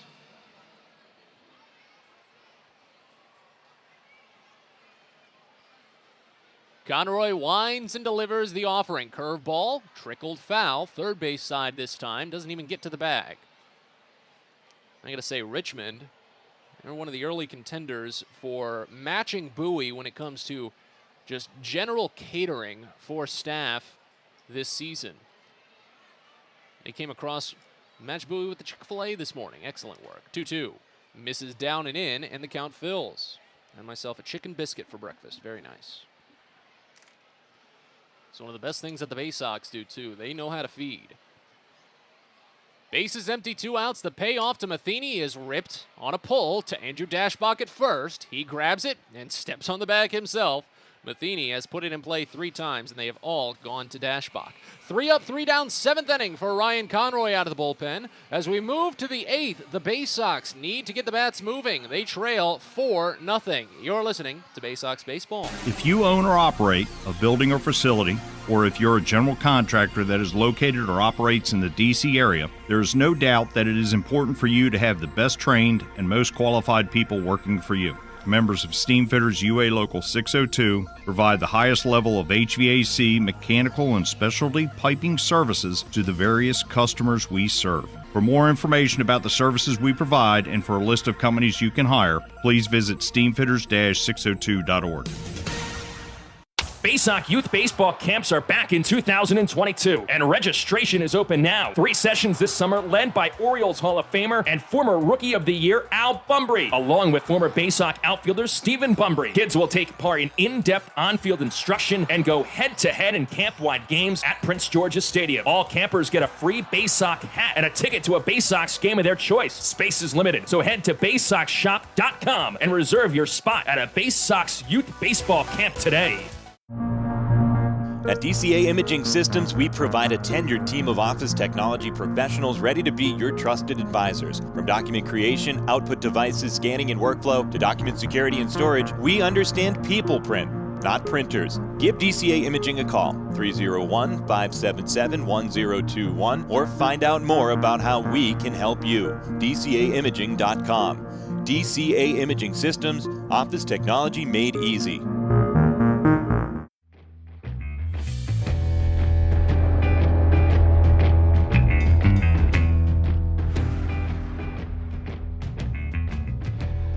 We're on to the 8th inning here at the Diamond. The Baysox have 6 outs to work with as they trail 4-0. Solomon Bates back on the mound. The first pitch to Shane Fontana is ticked foul, top of the wood and back to the screen. 0-1 to start. 9-1-2, due up starting with Fontana, who's 1 for 2 on the day. Singled in the 3rd inning, got to 2nd and was left stranded. Here's the 0-1. Up and away. Count evens at a ball and a strike. The Baysox have not been without runners in scoring position today. They've pushed 3 different runners to 2nd or 3rd. Here's the 1-1. Lifted foul the other way, and the count goes to 1-2. Including the very first pitch of the game. Hudson Haskin lined a double off of the top of the wall in right center field. Got to 3rd base on a fly out, but was left there.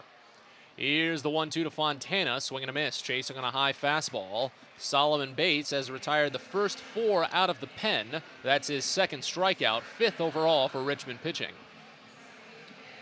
Bates came in with 8 strikeouts, 2 walks over his 5 2/3. Over an inning and a third today, he's already got 2 more.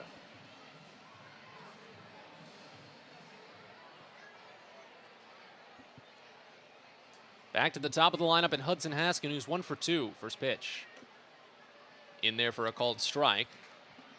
Definitely something wrong with the pitch speed readout. I don't think that was 47 miles an hour, but that happens.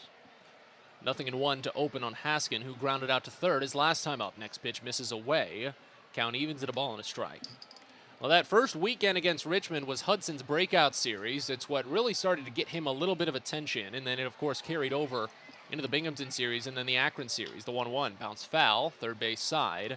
Count goes to 1-2. Because he collected 6 hits in that series, including 3 doubles and 3 home runs. Here's the 1-2. Check swing, pitch up and away. No appeal, count evens.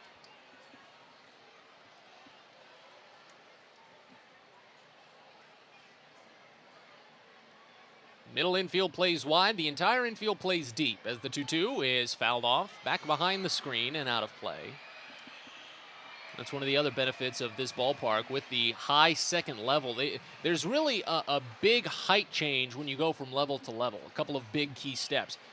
There's plenty of opportunity to pick up foul balls. The 2-2 down and away. Count fills here on Haskin, who on the season with a full count is only batting 1 for 4, but does have a home run.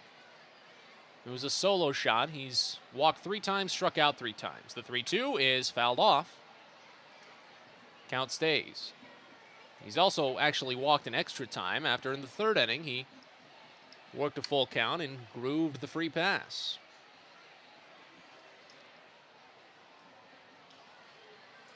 Another payoff from Bates is fouled off of the mask of the catcher. Seen a bunch of that today. Everybody just working quickly and attacking some of these early pitches, especially with just the hot temperatures we've been dealing with a 73-degree day to start. You've got the sun beating down on you a little bit harder with an 11 o'clock start time, so it's understandable. Another payoff to Haskin. High ball 4. So Haskin draws the walk for the second time today. Bowie has been so disciplined at the plate so far this season, and that's a new season high for Haskin in walks drawn. It brings Jordan Westberg up to the plate. He grounded into a double play in the third inning, hit a double his last time up. First pitch. Big swinging strike on a high fastball. Well, he got a piece, but it's still a strike. 0-1 to open. Bates works a lot better against the right-handers than he does the lefties. A 167 whip against righties, a 2 even whip against lefties. Most of his strikeouts have come against right-handed batters. Here's the 0-1. Slider misses away from Bates, and the count goes even at a ball and a strike. Bates' 2 wins this season is tied for the league's lead. All of Bowie's 8 wins have been split between 8 different pitchers as the next pitch to Westberg is swung on and missed, too far ahead of the curve.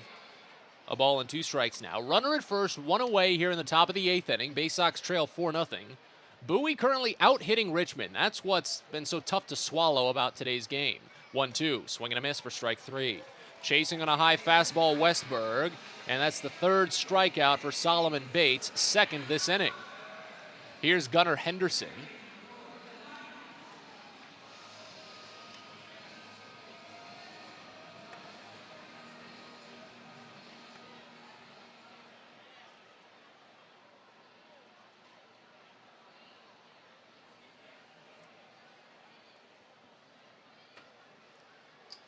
First pitch to the lefty. Called a strike, lower outside corner. It's 0-1. Henderson is 0 for his last 7 at the plate. Check that last 6. He drew a walk on Sunday's finale with Akron, but he also hit into a double play. Next pitch. Called a strike, down in the zone again, and it's already 0-2. Struck out looking in the 6th inning, flew out to left in the 4th, and then to center field in the 1st.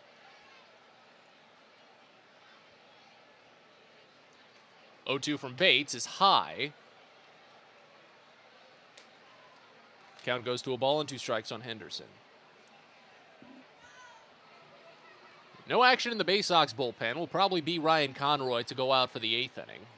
Don't see any issue why he wouldn't have to. The 1-2. Check swing, pitch high, didn't go. 2-2.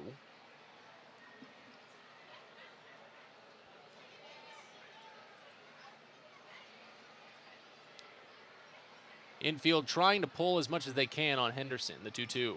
He reaches for it, a slider down and away, and he just lifts it foul, third base side out of play. Count holds.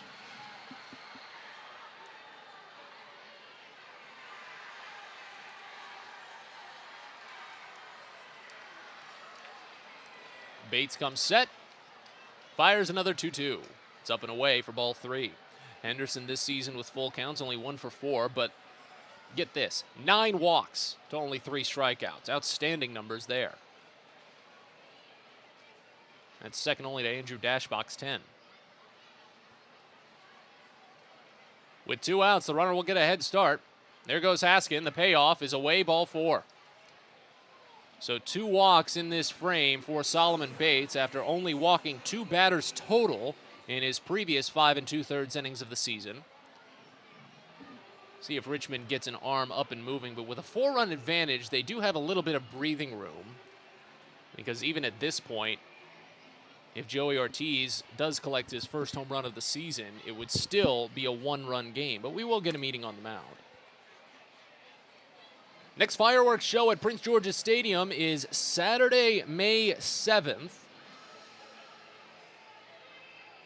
It's also part of our Read and Hit a Home Run reading night for school districts in Prince George's County and Montgomery County, all presented by Educational Systems Federal Credit Union. So be sure to get your slips in if you're a part of that reading program. Danny Fox doing an excellent job coordinating all of that in our front office. Saturday, May 7th, the next fireworks show at Prince George's Stadium. But there's 3 different fireworks shows this upcoming month.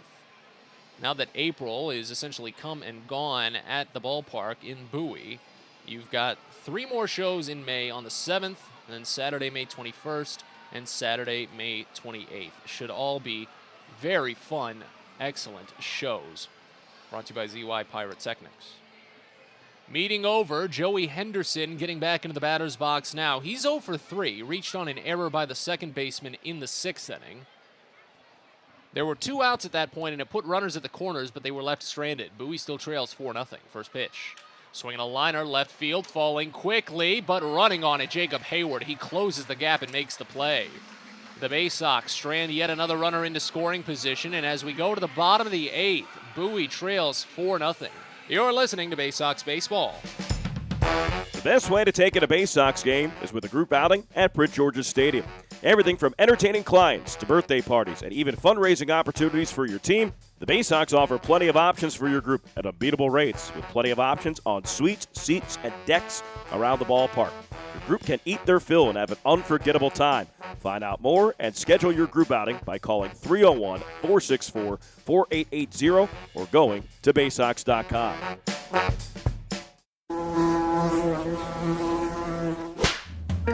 Pest Now is proud to partner with the Bowie Baysox and provide their pest control services. For all your residential and commercial pest control needs, call Pest Now. For general pest control, termite control, mosquito control, and all other pest control services, call Pest Now. You can reach us at 301-231-8300 or visit us online at www.pestnow.com. From bug bites to burns, fevers to flu, and bruises to broken bones, care is around the corner at Patient First. Walk in to see a doctor from 8 a.m. to 10 p.m. every day of the year. X-rays, lab tests, and prescription drugs are on site, and most major insurance plans are accepted. For routine illnesses and injuries, Patient First is here for you. Patient First, the name fits. Patient First, proud partner of the Bowie Baysox, open 8 a.m. to 10 p.m. every day.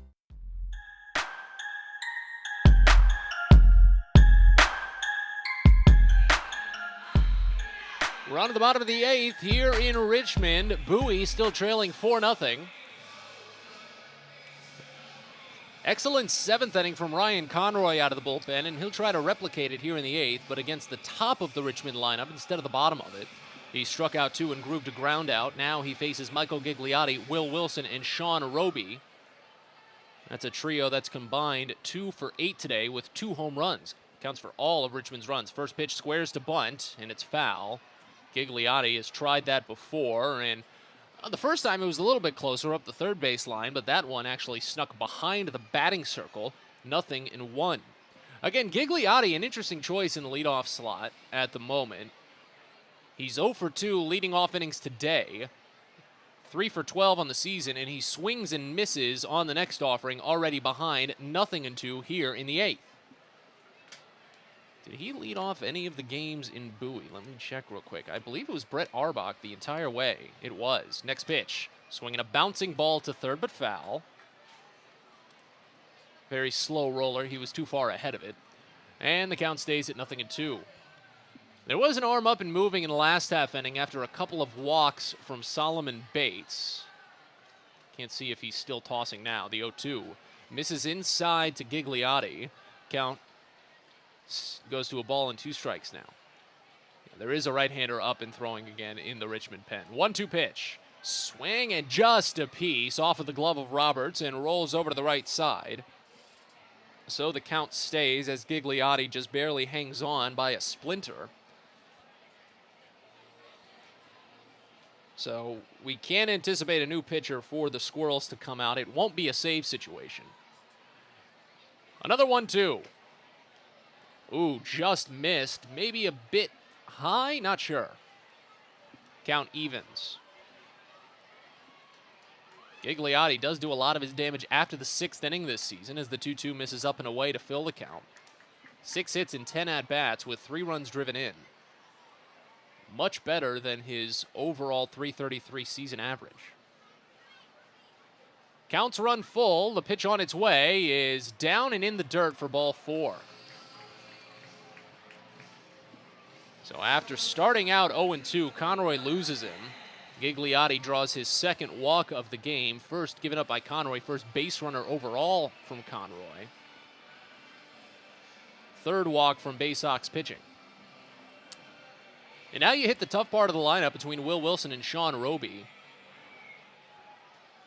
11 home runs combined between the two of them, including the 2 home runs from each today. First pitch, called a strike, outside edge.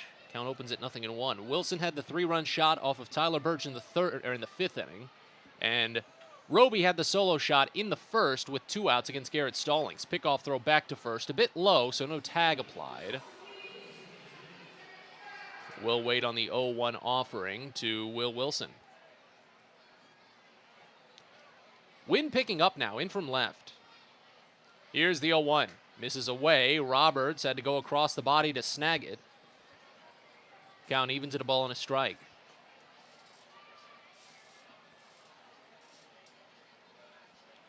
The Baysox bullpen has really been stepping up lately as well. Could give you some numbers in a little bit, as the 1-1 is a curveball that sails over the head of Wilson. He had to duck on it. Conroy's pitches have been missing just a tad lately, especially after starting out 0-2 to Gigliotti. Losing him with the walk and now falling behind 2-1 here to Wilson. Another pickoff throw, and that's risky because he doesn't get it, and now Gigliotti, who's attempted 4 steals this season and has been successful 3 times, he can take a much, much wider lead at first. Here's the 2-1. He feigns the takeoff, and the pitch is just nicked foul.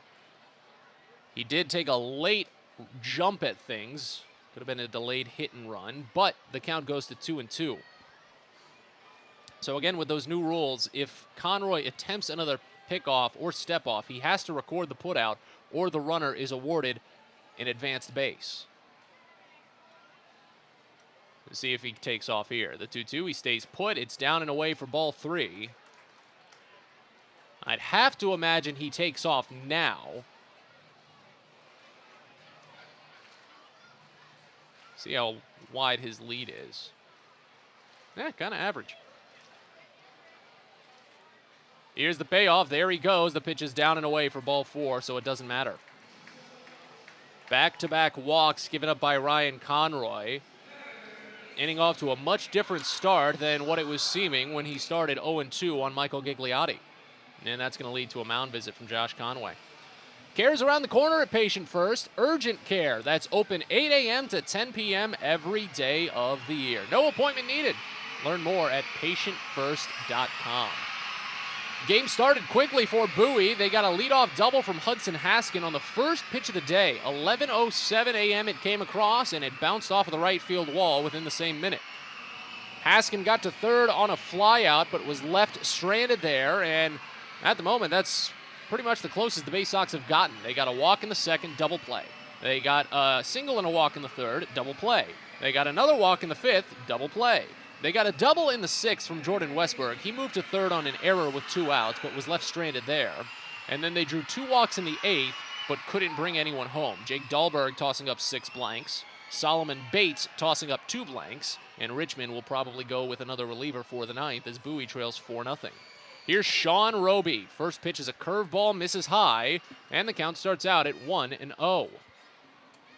That's the first pitch ball from Conroy today, even after walking these first 2 in the inning. 1-0 to Roby. Misses down the fastball. It's 2-0. At this point, as things are definitely getting a little bit wide from Conroy, with a 4-run deficit, what you just want most out of it is to have him get through the inning without disaster striking. Here's the 2-0. Misses down. It's 3-0 on Roby. He's got 7 home runs in the year, so I could see him having the green light right now. But who knows?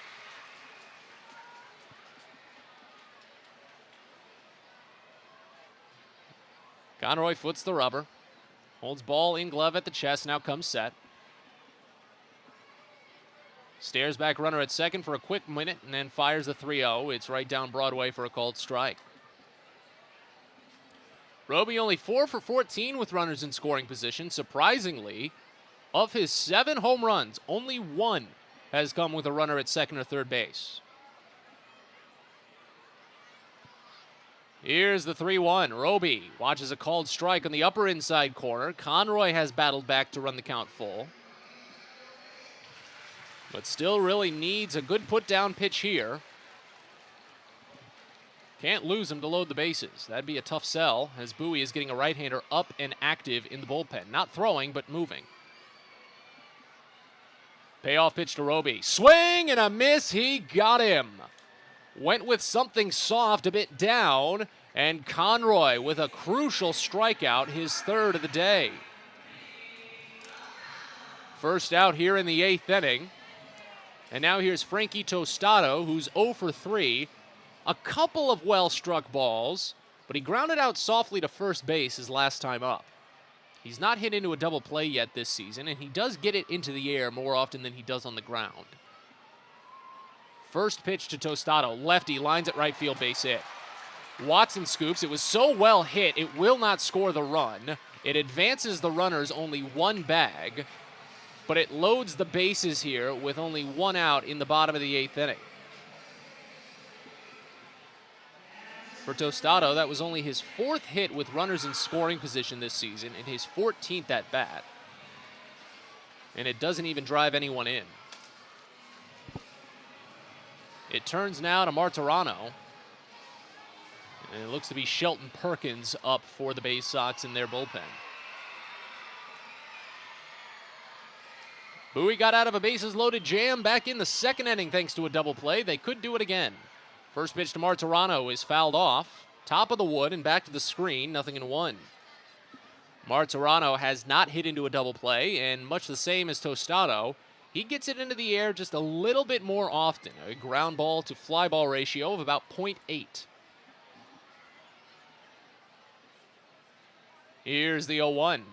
Pitch down and away. That's where Roberts was set up for it, but Martirano did not chase. A ball and a strike. Inning started with back-to-back walks. Michael Gigliotti started out behind 0-2, drew the walk. Will Wilson walked to follow on a full count. Sean Roby struck out swinging. Tostado a line drive single to load the bases. Here's the 1-1. In there for a called strike. Fastball nicks the lower outside corner. It's 1-2. Big chance here for Ryan Conroy to get out of this dastardly scenario. Martirano has drawn 1 walk with the bases loaded this season. That's his only plate appearance. And time called. It's by Martirano. So we'll wait.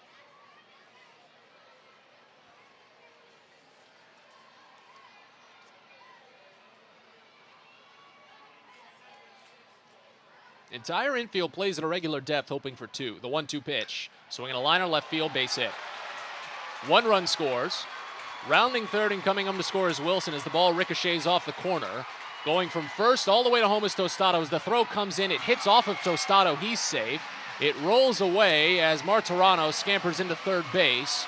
Bases clearing hit for Martirano makes it a 7-0 ball game.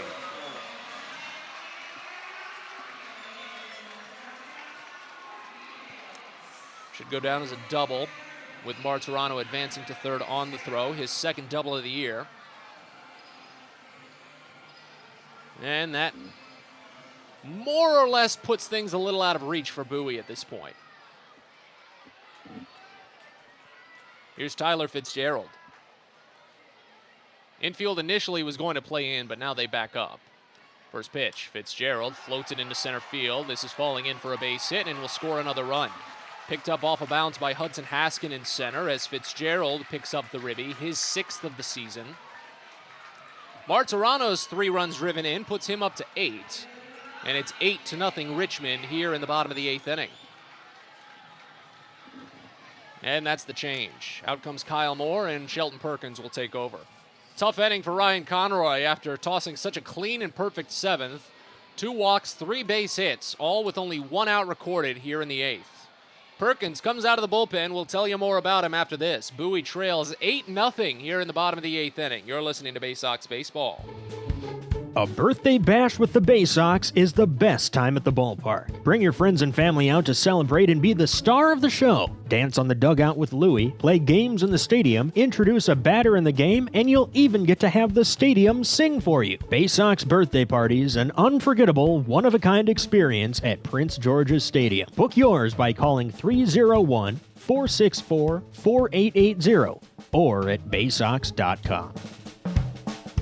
From sprains to stitches, sore throats to stomach aches, and pulled muscles to poison ivy, care is around the corner at Patient First. Walk in to see a doctor from 8 a.m. to 10 p.m. every day of the year. X-rays, lab tests, and prescription drugs are on site, and most major insurance plans are accepted. For routine illnesses and injuries, Patient First is here for you. Patient First, the name fits. Patient First, proud partner of the Bowie Baysox, open 8 a.m. to 10 p.m. every day.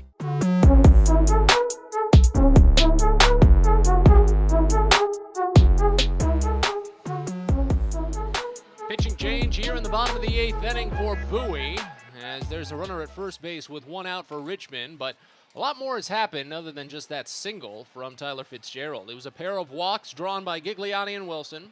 Sean Roby struck out swinging, but then a single by Frankie Tostado to load the bases, a bases-clearing double by Brandon Martirano, and then an RBI single by Tyler Fitzgerald, all against Ryan Conroy, knocking him out of the game in what's now an 8-0 affair.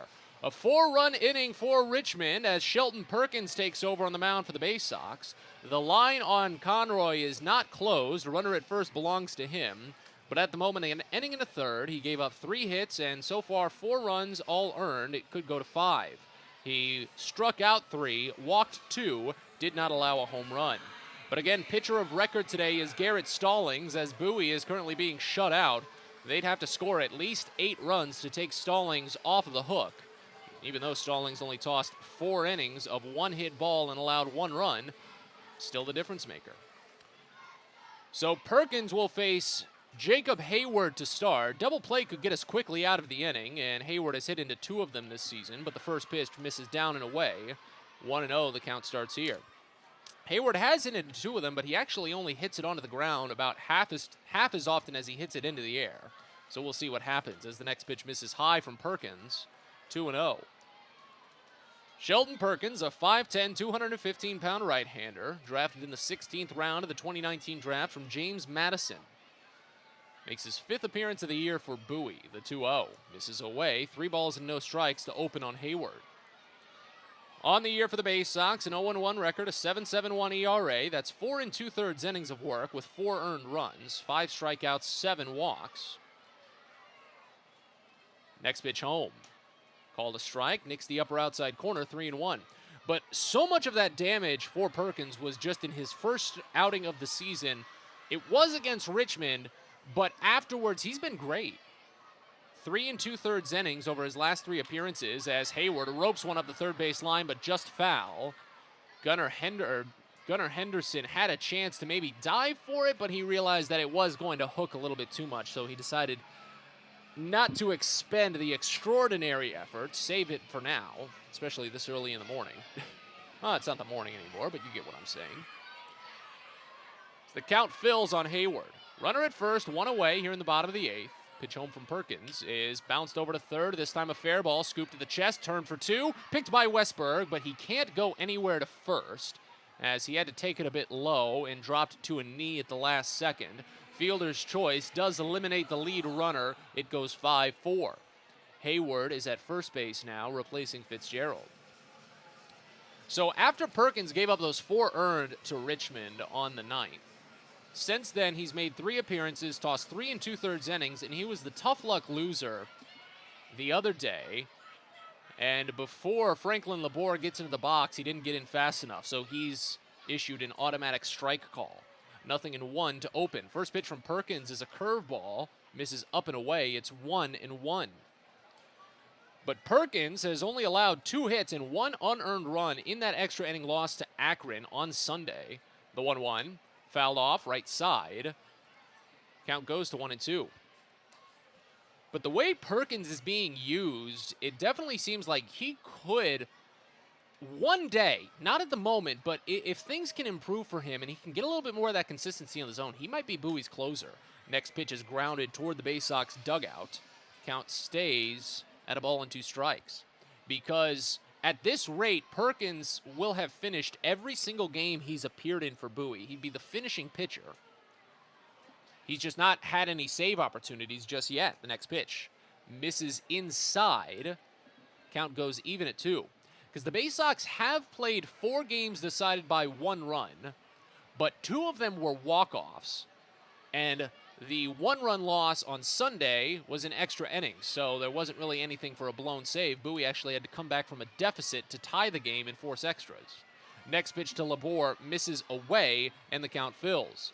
So Jacob Hayward will get a head start at first base. He's not attempted a stolen base this year, not too much speed.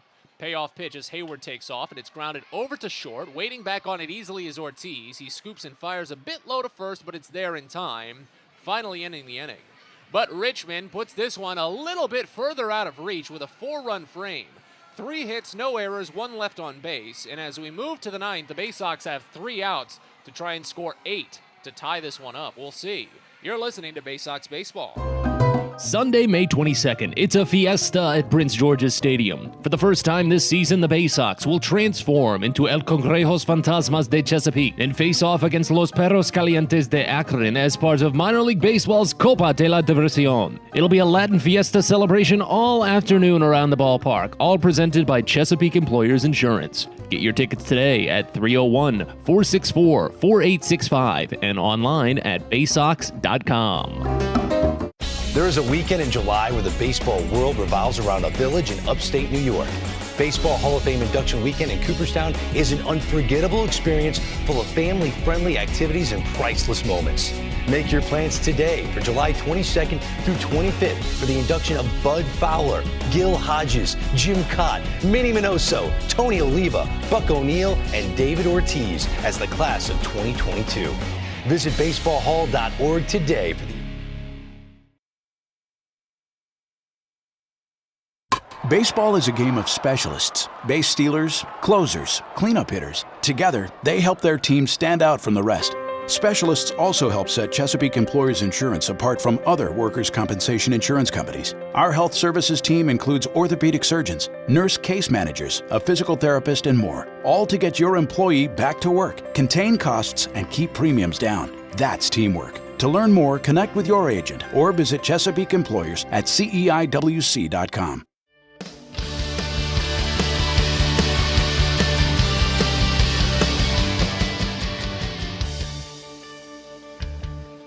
Back to Richmond for the 9th inning of what's an 8-0 ball game. Bowie has a long way to go to try and avoid dropping this series opener with the Squirrels.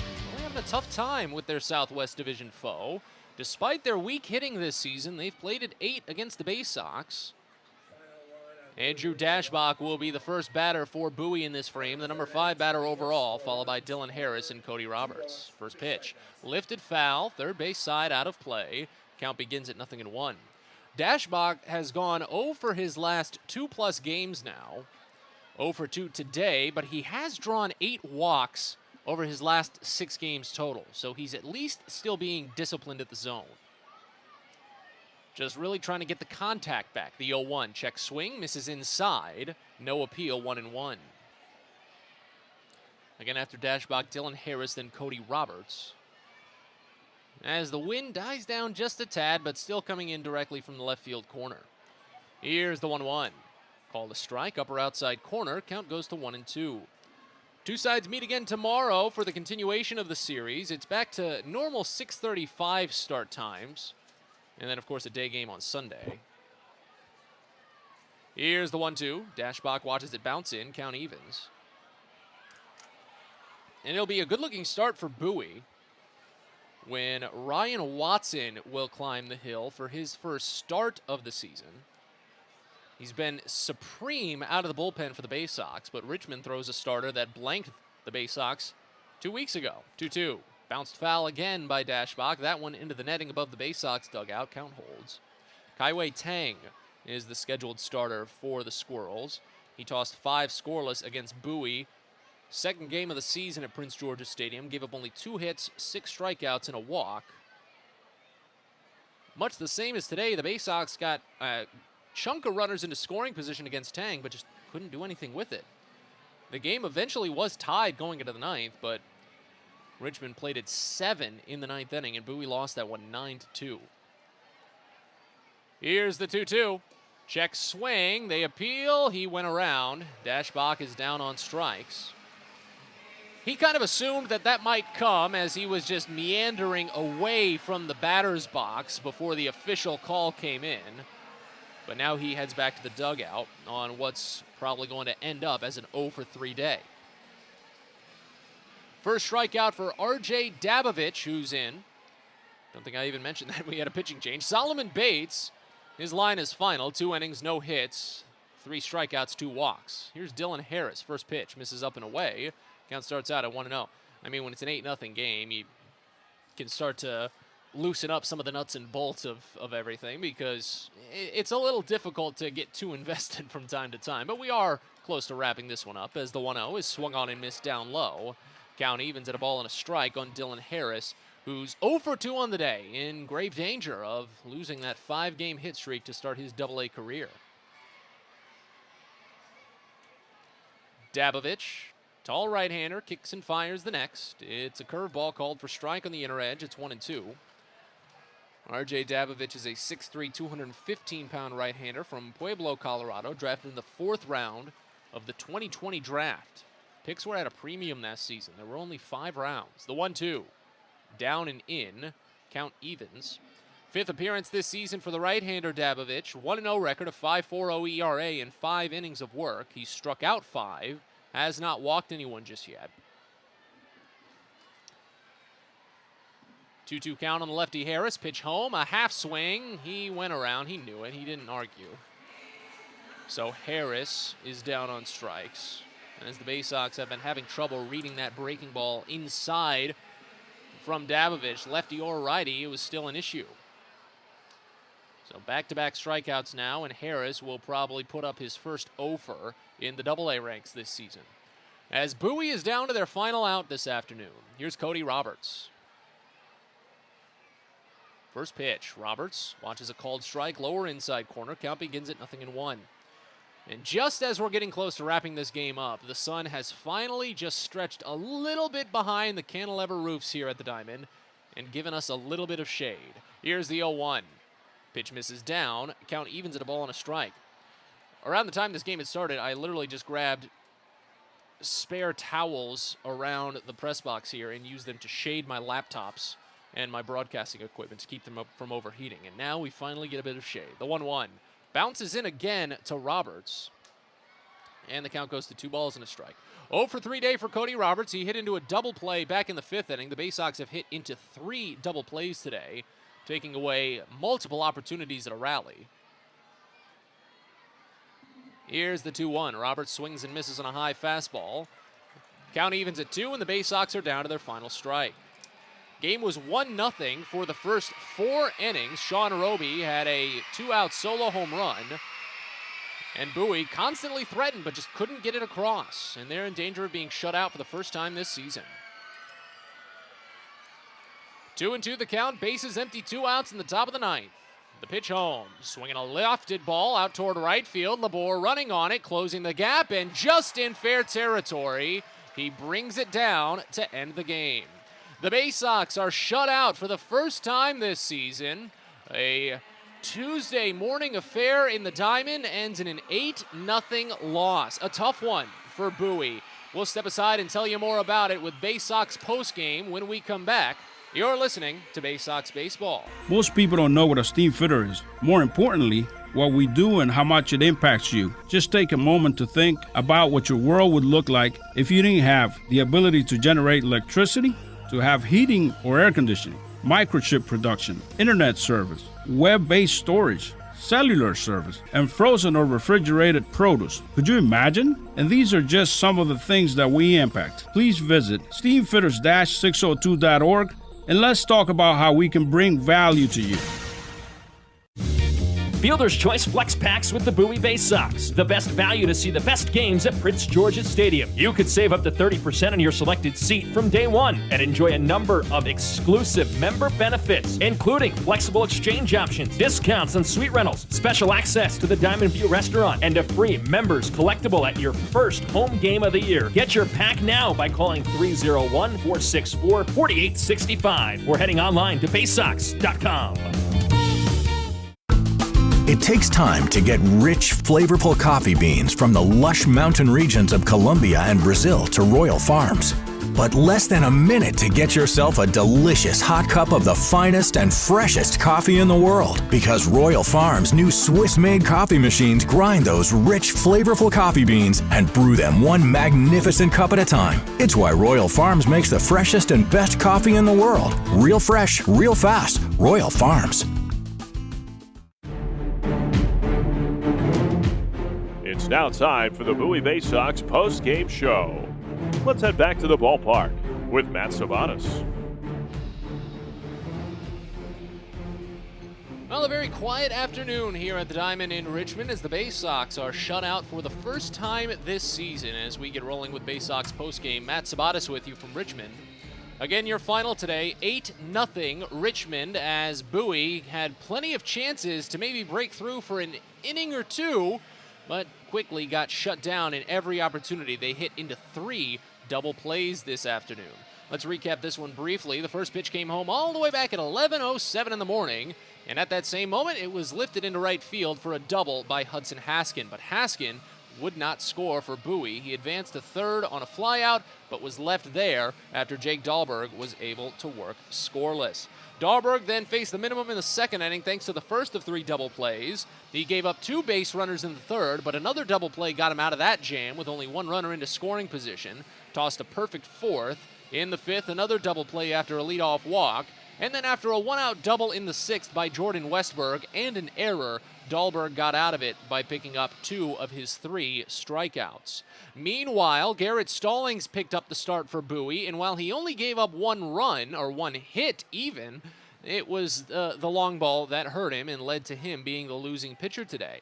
After 2 quick strikeouts to open, Sean Roby, tied for the league's lead with 6 home runs at the time, lifted a solo home run to right center field for his league-leading 7th, and made it a 1-0 game. Early in the game, that would be the nail in the coffin for Bowie, as we would come to find out.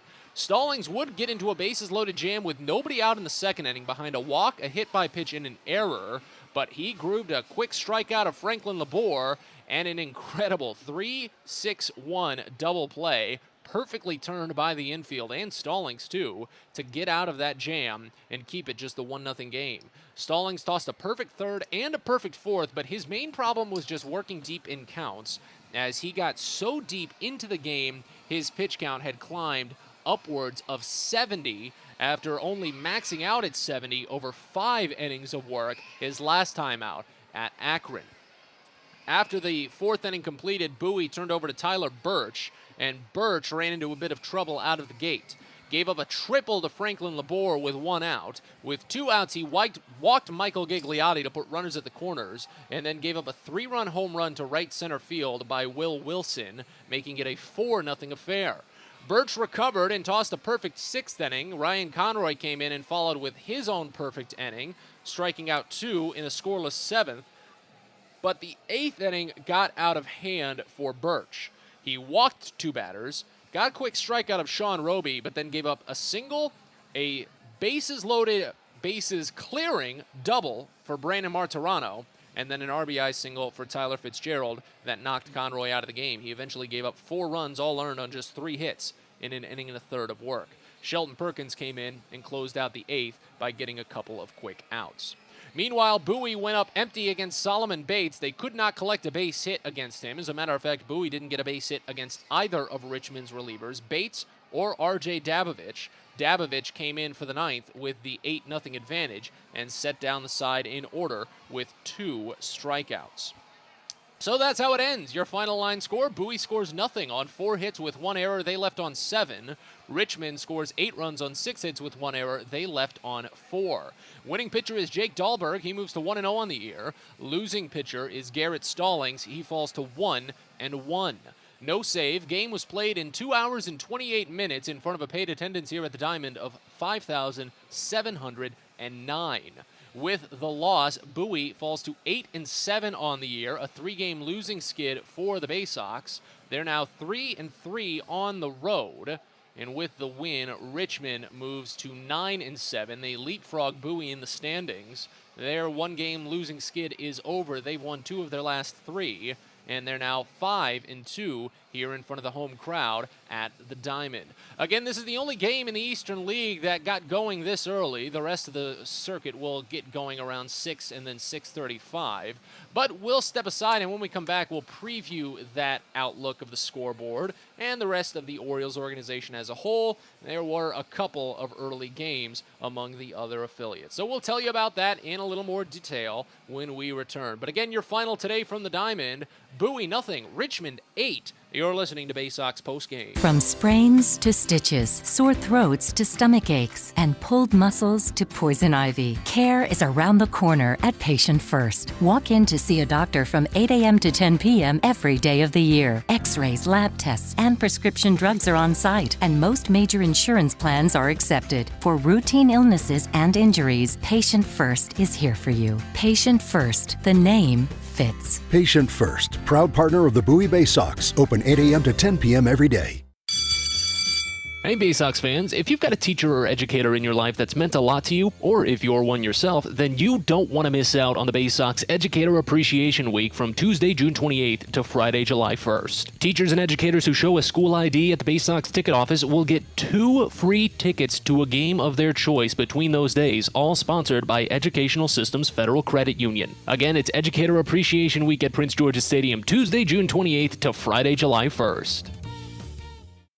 Everyone deserves a great smile, and Rad Orthodontics is here to help you, Bowie Baysox fans. Rad Orthodontics accepts most insurance, and whether it's braces or Invisalign aligners, anyone can get the smile they've always wanted with our flexible payment options. With 2 of the country's leading orthodontists right here in the DC area, we love to see Baysox fans smile with confidence. So get that amazing smile you deserve. Visit radsmile.com today and book your free consult. That's radsmile.com for Rad Orthodontics, official smile provider of the Bowie Baysox.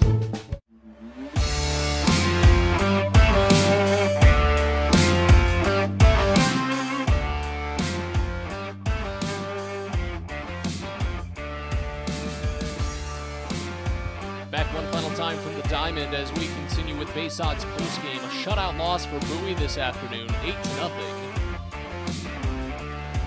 Starting this series on a sour note, but still 5 games left to play, so nothing too concerning at the moment. Let's go ahead and take a look around the Eastern League. This is the only game to get started this early, so the best we can get you is some previews around the rest of the AA circuit. Harrisburg and Hartford will go toe-to-toe at FNB Field. That should be a fun interdivisional matchup coming at 6 o'clock. That's the earliest following game. Harrisburg leads the pack in the Eastern League at 10-6. But then a matchup of the top 2 teams in the Northeast Division, Portland and Somerset. They were really duking it out a lot early last year, but then Somerset made the late pull away, and then, of course, with the playoff format the way it was last season, Bowie was able to just sneak past Somerset and be the only other team into the postseason along with Akron, regardless of the fact that both Akron and Bowie were in the Southwest Division. But now this season, it's back to that split season format, and the divisions have returned to their favor. So that will be an important series between Portland and Somerset. We'll see what happens at 6:35. It's in New Jersey. New Hampshire and Reading toe-to-toe at Delta Dental Stadium at 6:35 as well. The Fisher Cats are 8-7 on the year. Reading, they've been off to a tough start this year as they have in the past couple of years. They're only 4-11. Erie makes the trip out to Marabato Stadium in Binghamton for a 6:35 tilt, start of a 6-game series there.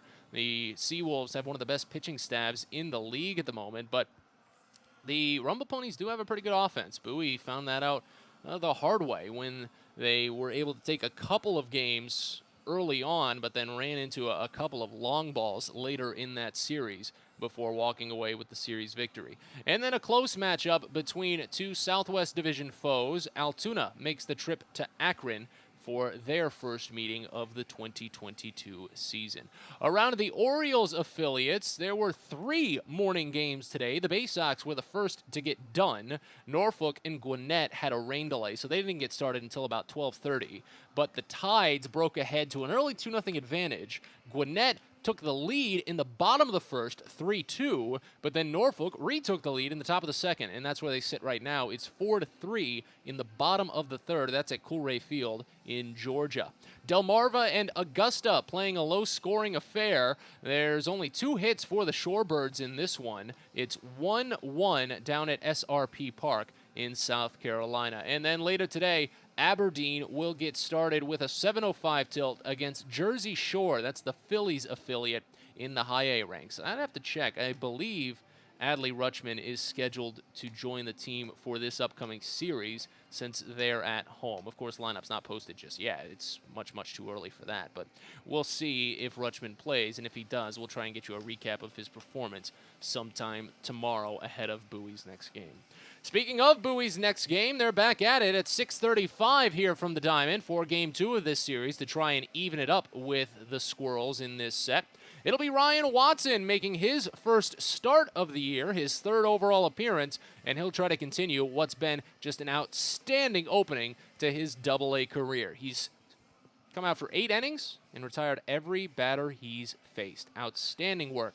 A 24 up, 24 down start to his career. He'll face off against Kai-Wei Tang, who will be making his 2nd start against Bowie and 4th overall. He blanked the Baysox his last time around while striking out 8 batters. He took a no decision, though, because the game was tied at 2 for much. After the Baysox charged back late, Richmond would put on 8 runs, or check that, 7 runs in the top of the 9th inning and cruise away with the 9-2 victory. So, yeah, Bowie has just had a tough time with some of those big innings from this Squirrels team. That 4-run 8th inning today put this one out of reach. So, for one last time here from the Diamond, your final, Richmond 8, Bowie nothing. This is Matt Sabates saying thanks for stopping by. We'll talk to you again tomorrow.